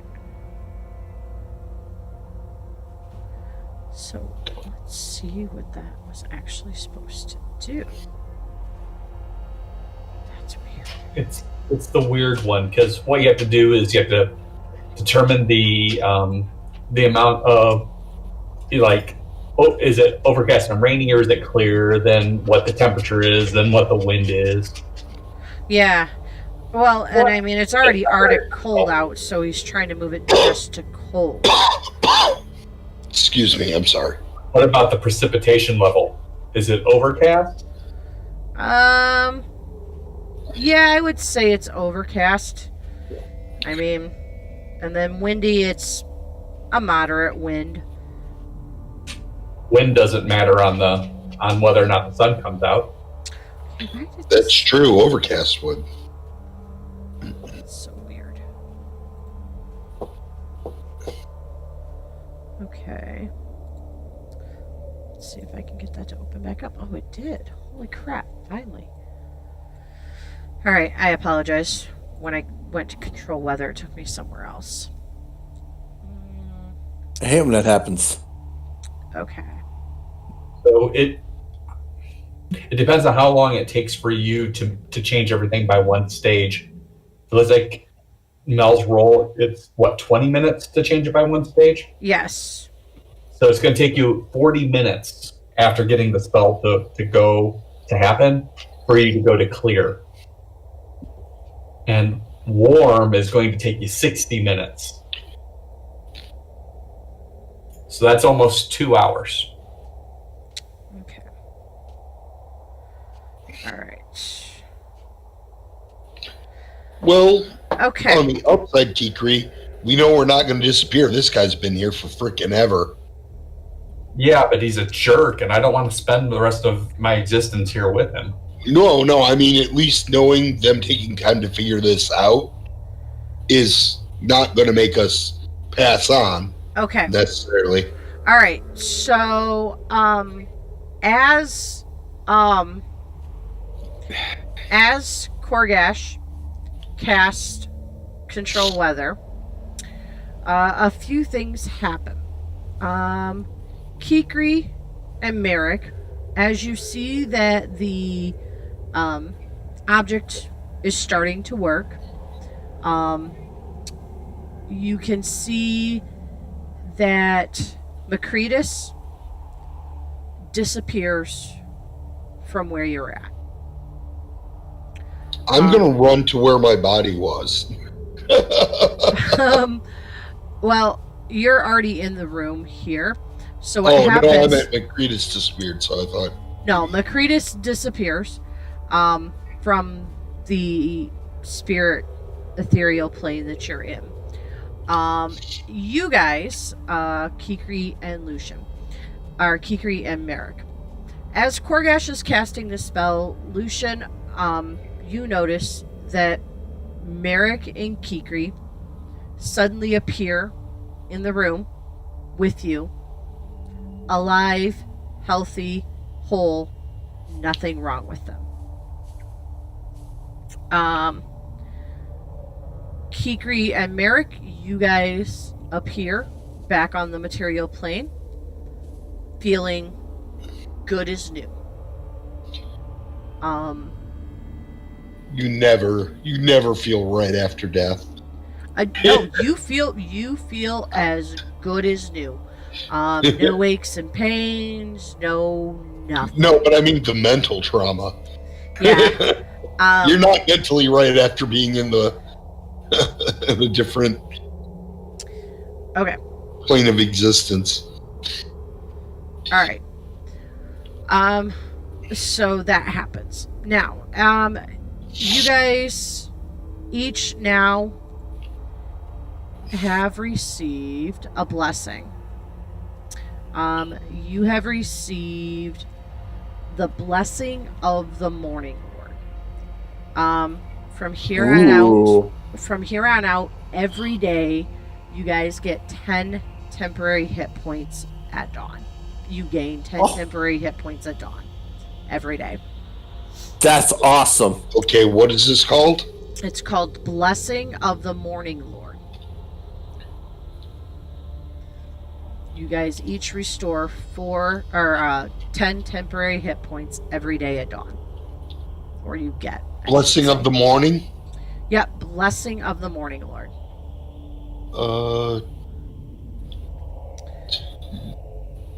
It's a boon or something, Mel, or something like that. It is a supernatural gift that you have received. It's a special blessing from Lathander.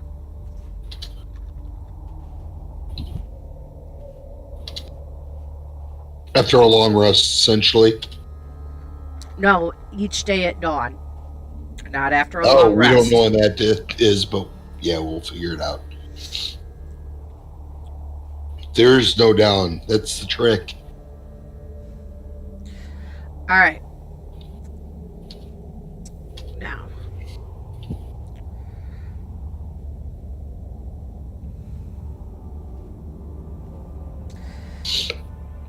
All right.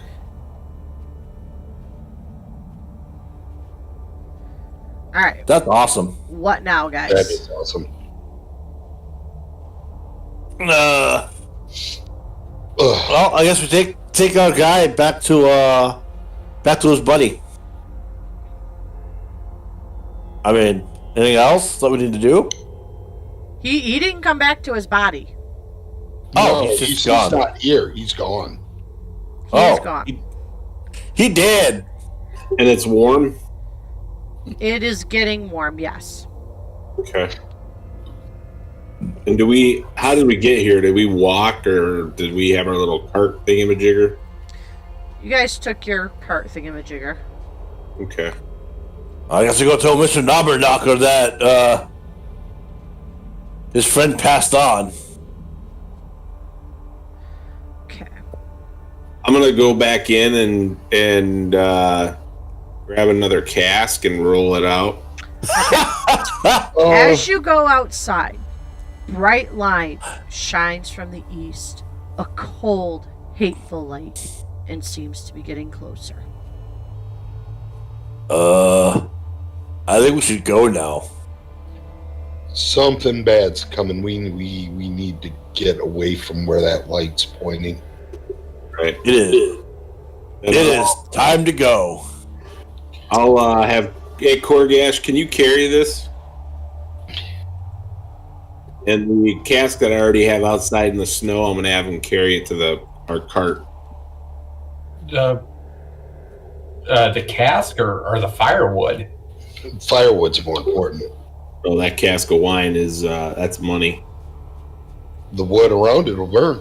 Well, no, it won't because it's got wine in it. Yeah. I'm sorry. I guess it's a foot race. I'm going to be loading up wood. And I'm going to focus on the wood also. As a matter of fact, when he goes to roll the second one up, I'll roll the second one out. I avoided the second one because I went in. Oh, okay. And that's when you're like, the light is coming, we gotta go. So I ran back out to where the one is that I already had. So you only got one on there? Correct. Okay. I guess we have space for that. Of course, we should probably get out of the way before we even should worry about the wood.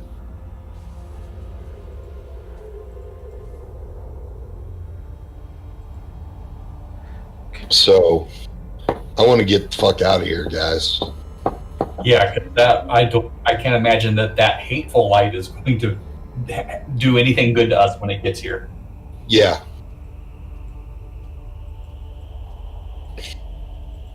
We wrecked somebody's day. Probably that goddess that you seem pretty inclined to kill. Yeah. I think Stand the your Frost ground. Maiden knows. I think if the Frost Maiden didn't know we were on the case before, she does now. Well, this is your perfect opportunity. Just stay here, and when she gets here, you can fight her to the death. Pretty sure we're not ready for that yet. I'm pretty sure we're never going to be ready for that. Kikri, come on. You're a team player. We can do this together. That's why I'm telling you the truth. I didn't live this long by trying to fight gods. I mostly fish and help people and make some money so that I can eat. It's simple stuff. As I keep loading up more wood. I think maybe there's a part of you that wants to have more in your life. You've stuck with this long. I like the sunlight, but there might be other ways to deal with it than trying to kill a god, or to try to move the sun, or feed enough, plant enough fields to feed the masses, or any of the other things that we're not able to do because we're just people. But we are doing things, and we need to get out of here. All right, let's get out of here. Time to stop flapping our jaws and getting our feet moving. Oh, I never stopped moving my feet. I just. Oh yeah, I was about to say I never stopped to have a conversation. I'm talking while I'm moving. All right. Well, before you guys get away from the cabin,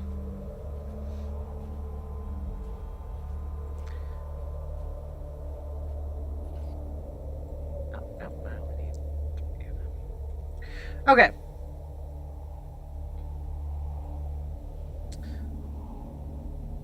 So before you guys get away from the cabin, as you're coming down the stairs, this is what you see.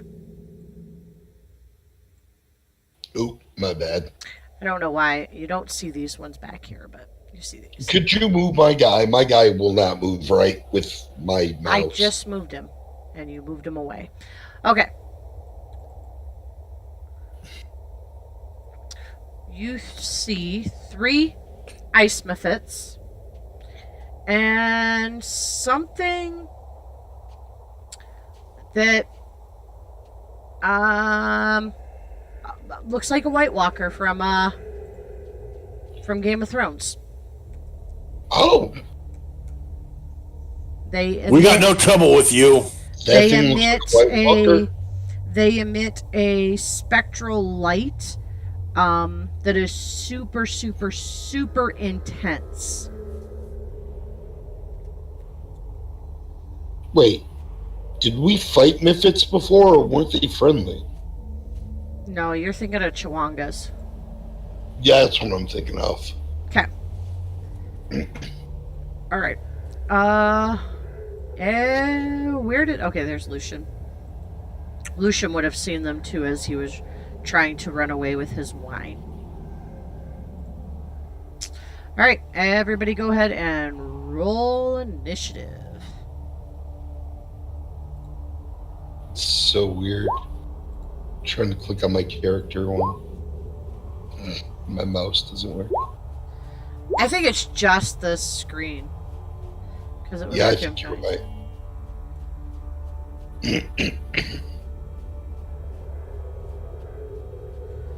All right. There's Lucian. You have some high issues. Okay.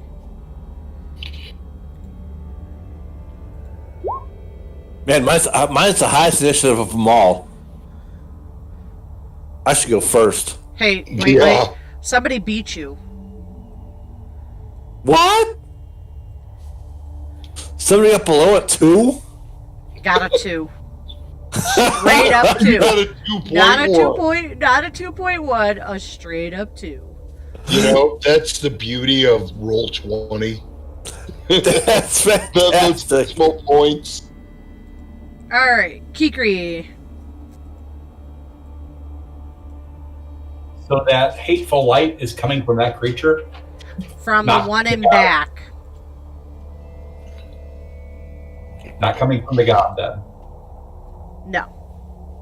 That's good.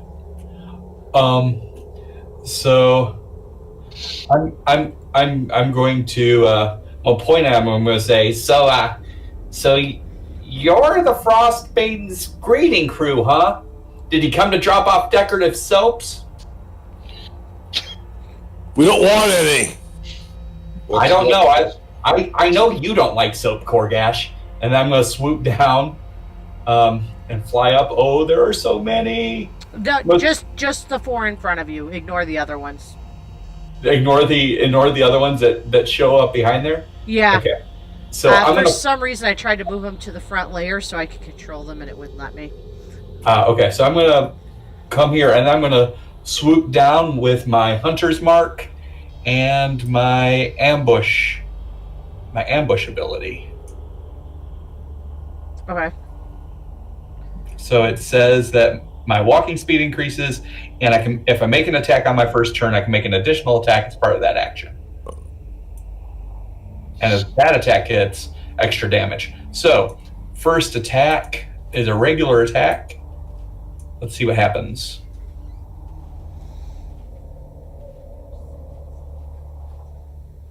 A 7 to hit. Okay. No, a 7 will not hit. And my second attack, I really hope this hits. Come on. A 20. A 20 will hit. And that's 16 points of damage. Total of 16 points of damage from that second spear, yeah. All right. And I'm gonna. That's where I'm gonna stop my fly. I'm just gonna circle and Okay. wait for my friends to get involved. Lucian.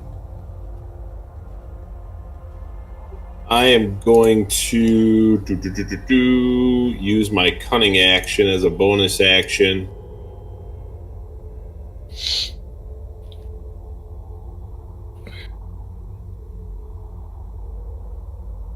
And stop there. And I am going to attack this one with my whip. Okay. Yeah, whip has reach, doesn't it? Ooh, 10 feet. yeah. Yeah, I should trigger your sneak attack too. Yep. Because you're within 5. All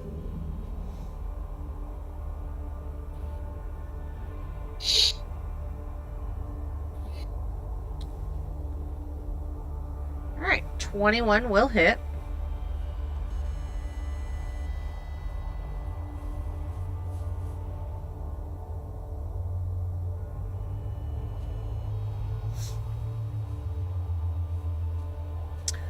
For 13 points of damage. All right.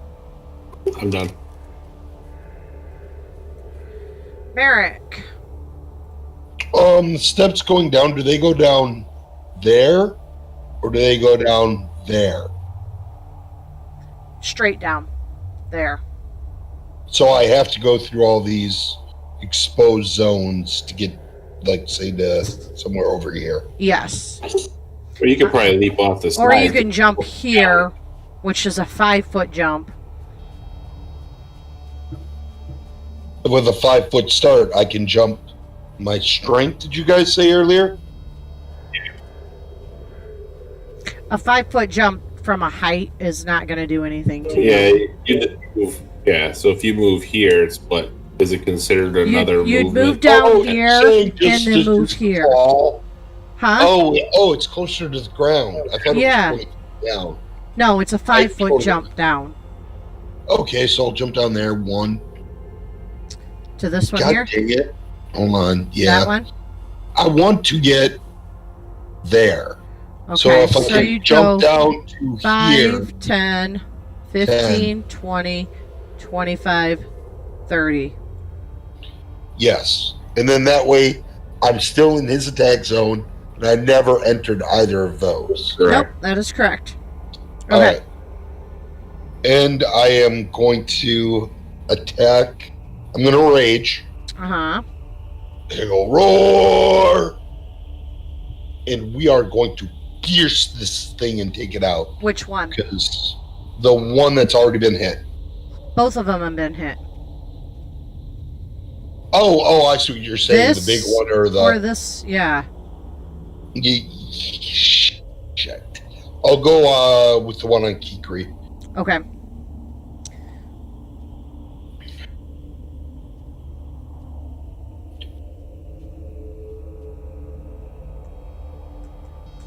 $22 will hit for 5 points of damage. Okay. And that was some crap damage. But we'll deal with it. All right.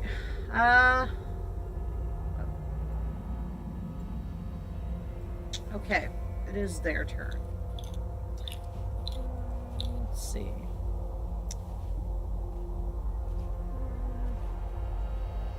Okay. That will do that. That would do that one. All right. This one here.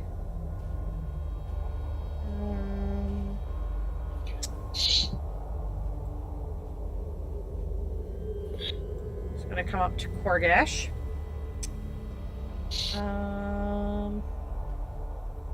I should have stopped in a different spot. Okay. If they would have tried to move through me, I could have stopped them. I'm so stupid. I forgot I had Sentinel. All right. And it is going to exhale a cone of cold air at you, Korgash. Go ahead and make a dex saving throw. Oh, my favorite. Hey, it is my favorite. And you take 2 points of cold damage. Now, do we have those temporary hit points now, or? Huh? No, Let's we wait don't till No, morning. at dawn. morning yet. Yeah. Okay. This one is going to step up and breathe on you, Lucian. So go ahead and make a dex saving throw for me.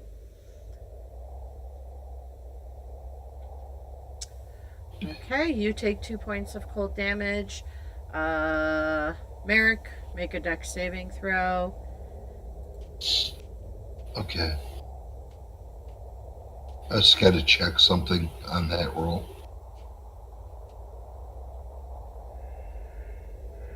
Okay. I have advantage. I'll just click on it so you can see it. Did it pop up for you, or do I have to hit that? Yeah. There we go.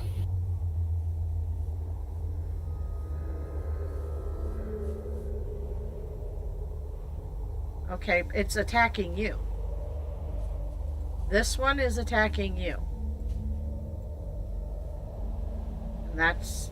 You didn't attack them. Oh, Wait, certain choose. Oh, I hit the wrong thing. Hold on here. Raging.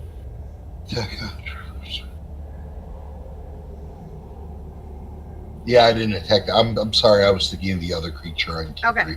So make a My dex bad. save. Make a dex save for me, please. I do get advantage on the deck save. Okay. That's the one I meant to hit. The one that shows I get an advantage on the deck save. All right. And you take 2 points of cold damage. All right, Korgash. Hey, I got a thing in front of me. I'm gonna swap it with my axe. You swap it with your axe. You hit it for 8 points of damage. All right. Anything else? You have a second action or just one? Nah, that's it. Okay. All right. Okay.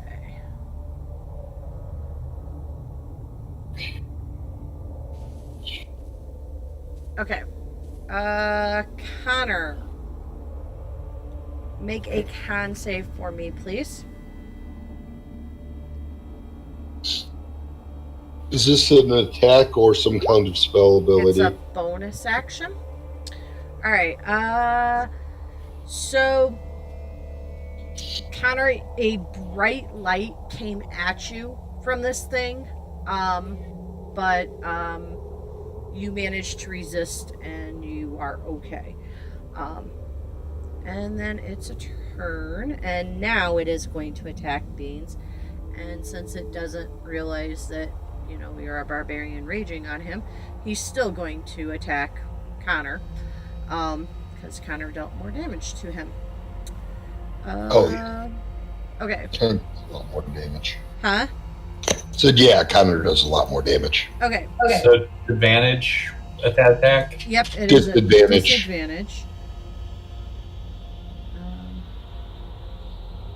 And he's going to attempt to slam you twice. An 8 does not hit. Does a 16 hit? Yes. Okay. And now you have resistance to that, per Beans' thing. So you have resistance, so that'll have the damage. So you're going to take...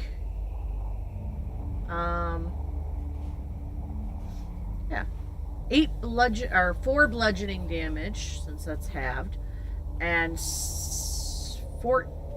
That's weird. Why did that? Oh, I see. How do you get? One.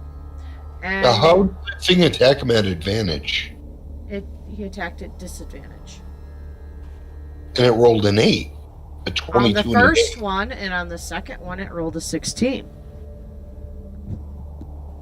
8. Am I not seeing this on my screen? She doesn't show dice rolls. You're not seeing it on your screen. Sorry. These characters, each one of them hides the GM rolls for some reason, and That's fine. to go in That's and turn fine. it on is just super annoying. But people at That's home fine. can still see what I'm rolling. So, Okay. the second one it hit with a 16, so it did a total of 8 bludgeoning, so that's cut back to 4 since you have resistance, and then 12 cold damage, so that's cut back to 6. Okay. You didn't need to make a con save on that one. I do if I'm concentrating on a spell. Oh, yeah. True. I'm playing out here. Oh, speaking of that, yeah, Korgash has got to keep up his concentration as well. Because he's concentrating on the control weather spell. I am, aren't I? Yes, you are. All right. Kikri, your turn. All right, so I get to go first. I'm going to fly over to this location, and right over the Cold Walker's head, and then I'm going to stab at his head as I fly over him. Okay.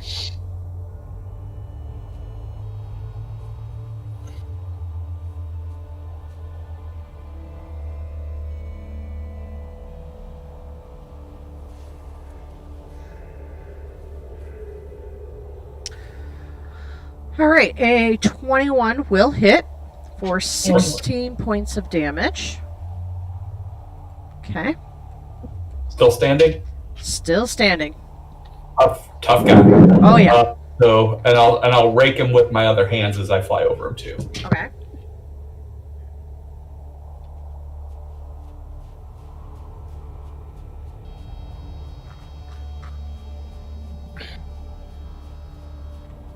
A 22 for 7.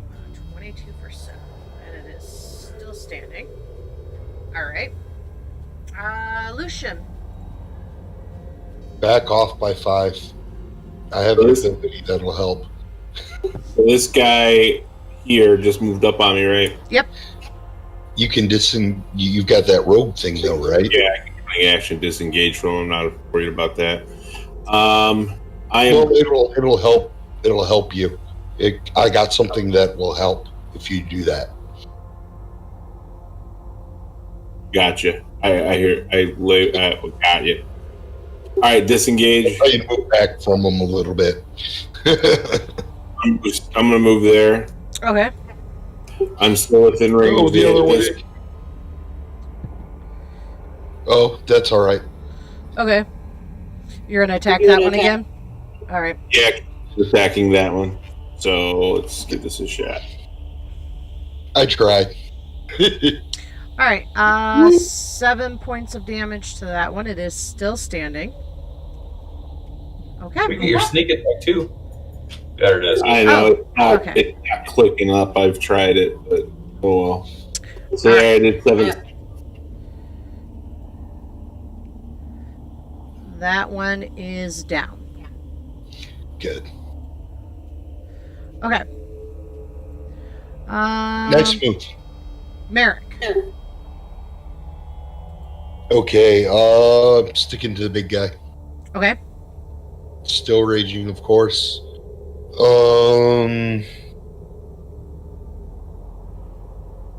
Trying to think if there's anything wait. else I want to pull out of here. Kikri and Merrick, you both need to make a dex saving throw, please. Okay.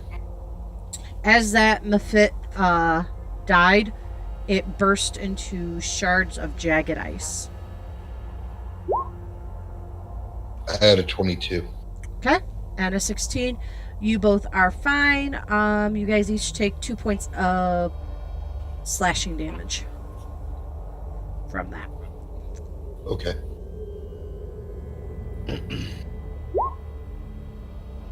Okay. Oh, 2 points of slashing? That means I only take 1. Okay. We're going to stick it to the big guy. All right.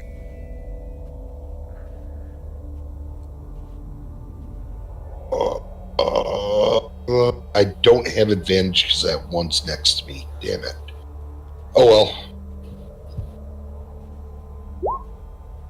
A 22 will hit for 6 points of damage. There's 3 things my character needs. Things that bring up AC, things that give me hit points, and things that give me damage. That's all I need. The damage one is the least important. All right. This one is going to attack you, Beans. Okay. Does an 18 hit? On the nose. All right. That's going to do 3 slashing damage and 4 cold damage. 3 slashing, 4 cold. Okay. Okay, so the slashing comes down, but the cold does not. Korgesh, the one on you is going to attack you. Does a 13 hit? No. Okay. So you're good there. All right. Korgesh, your turn.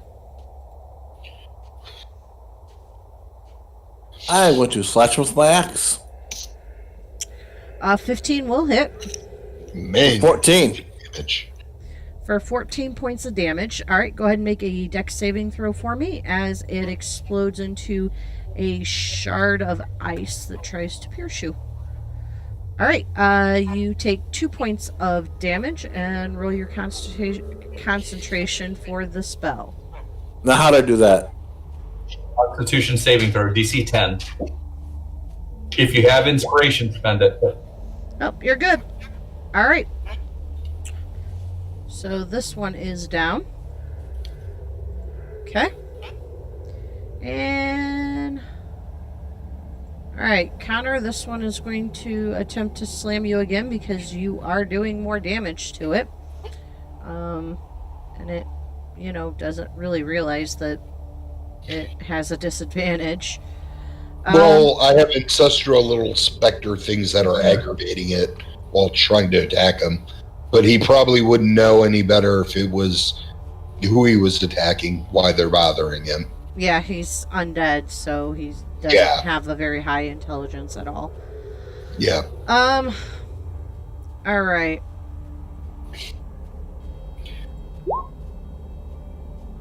Let's see. 16 to hit. With disadvantage? Yep. It rolled Yeah, both that hit. 16s. So you're going to take 3 points of bludgeoning. I already halved it, and 6 points of cold.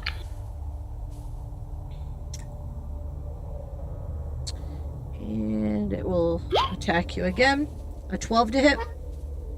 No. All right.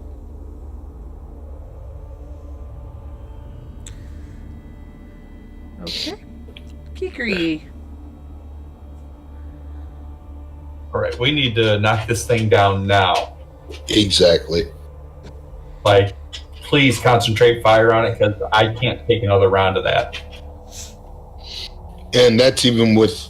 You did discount his damages, right? Yep. Yep. Sure Yeah. did. They Yes. hit hard. Yeah. So we really got to get this thing. That's why I attacked it instead of the ones in front of me. It's because I knew I could protect you. All right. That will miss. And claw. Okay.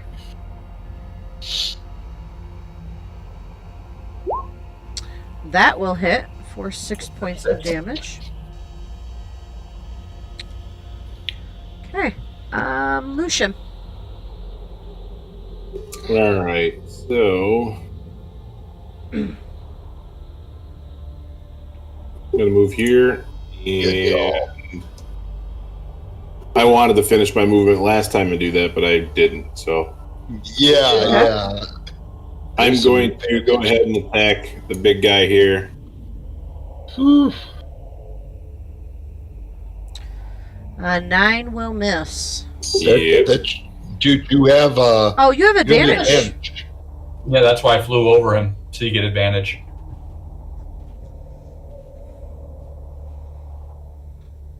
Okay, a 17 will hit. But either way, for 18 points of damage. And do you get sneak attack with that as well, since you have advantage? Or is that your sneak attack's already added in? Yeah, that's what the 10 is, so it's Okay. 19 total. Alrighty. Yeah, I was messing with it, trying to get it to do all one shot. Okay.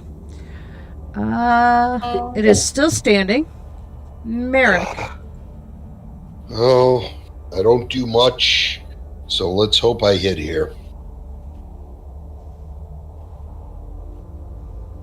Sorry.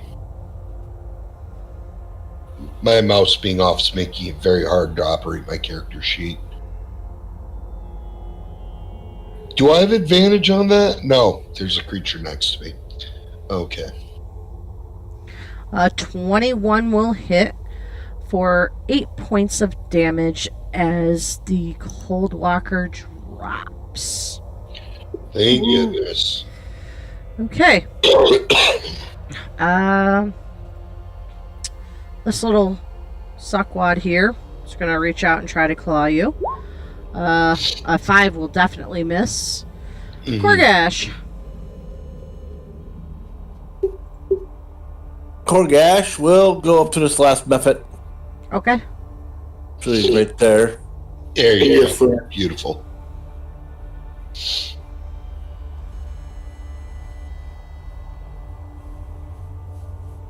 For 15 points of damage. Nice hit. Alright. Korgash comes up and slams it with his great axe for 15 points of damage. Is it still up? Yep, it's still up. I'll take my extra action Okay. and hit it for 5 more. And it is still up. Damn.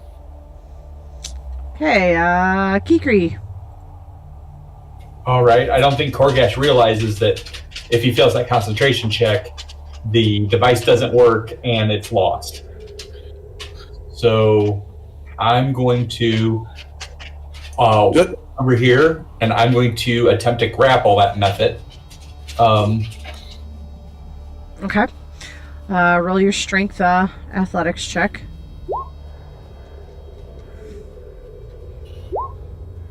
Well, you beat him. Okay, and then I'm going to drag his butt up into the air, and I'm going to move my hunter's mark to him. Okay. And that will be the end of my turn. All right. How high up are you going to drag him? I'm going to drag him up a good 20, 30 feet. Okay. Lucian. And I'm going to yell the entire time, get Korgash away from here. Before all of this was a waste.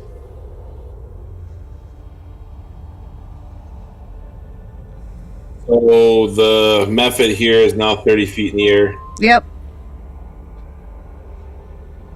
Okay. I guess we're leaving. Oh, I think we could have taken it down this turn. But it explodes on impact, or when it dies, and if a shard hits Korgash... Korgash, yeah. Yeah, Korgash keeps running up and engaging these things in melee combat, and it's bad. Alright, so I guess I'm hightailing out. I will dash. Use my cunning action. Alright. Where is our wagon? At the edge of the field there, towards where Lucian just went. Okay, thank you. Alright. Okay, so, for sake of argument, Kikri flies another 15 feet away, drops the Mephit into the ground. It bursts on impact, it dies, it's gone. You read my mind. I was going to fly, Yep. drop it. Yeah. Yeah, I figured as much. Alright, yeah. So, now, okay. So you have, yeah, you've got about 8 more hours or so that this, spell is going to continue working. Woo! Let's get the fuck out of here.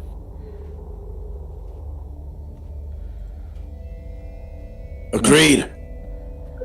But the important question, does the sun come out?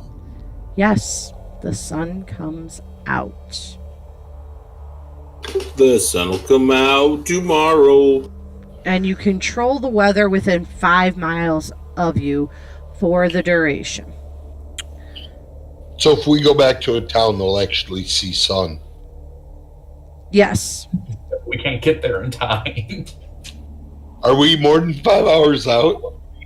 We could have used that item in town. Ugh. Well, it lasts up to 8 hours, though. You're actually about 6 hours away from town. So you might have 2 hours when you get to town. Well, at least we traveled clearly. It took us 2 hours just to get it bright and warm. True that. But, I mean, still, you get it warm enough. A little bit, I guess. I don't know. So what's the plan then? What town do we want to go back to?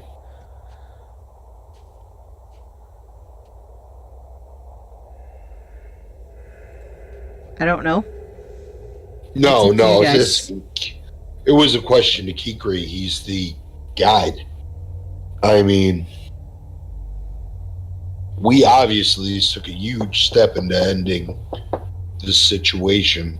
Well, we know that there are magics out there that can at least do something. The problem is that they're temporary and they don't fix the whole situation.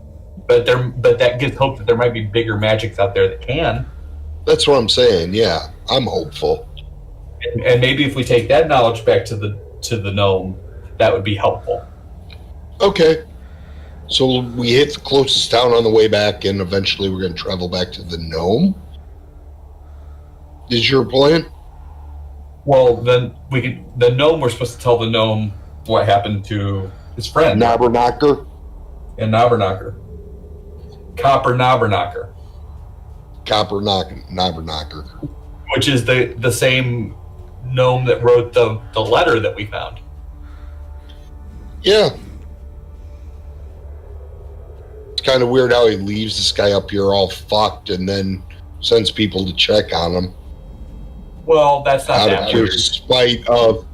Well, I mean, out of the pure spite of the fact that he was cranky about food, he basically didn't tell him how to finish this properly. No, he did tell him. Did tell him how to finish it properly. He put it in the letter again, and he said it in person. But the problem was that one, the arcanist who built it, you saw he was so convinced that he was right and everybody else was wrong. They didn't take the advice and was a real jerk to Copper. Like That's true.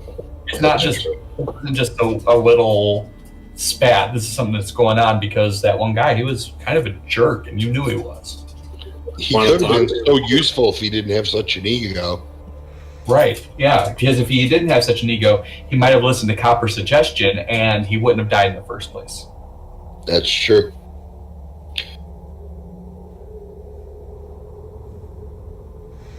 All right. So you guys are heading back to where? We make our way back down the river to Lonelywood, and then we're going to have to eventually make our way back to, was it Bryn Shander? Yeah. Where it was? So, but... Quick question. Yes. I am the amulet. I'm going to ask Koryach what it does. Because I didn't feel it. I just held it for a second and then I was gone. It seems to have raised my constitution. Okay. Which would be his way of saying he feels more sturdy? Yes. Okay. Penis thicker. Ooh, just like heavy metal. Ooh, big. Big. That's not right. You've seen heavy metal, right? Yeah, of course. Where he looks down is it's like big. It's 12:30. Is that? Yes, we're gonna end. I just was letting that part play out. Okay. Lonelywood. Shit, I'll play a whole nother night. Lonelywood back to Bryn Shander Okay. is what I think we're looking to do. All right. Well, let's end it at Lonelywood, and you guys can make your way to Bryn Shander next game session then. Sounds you like a should plan. never know what's gonna happen.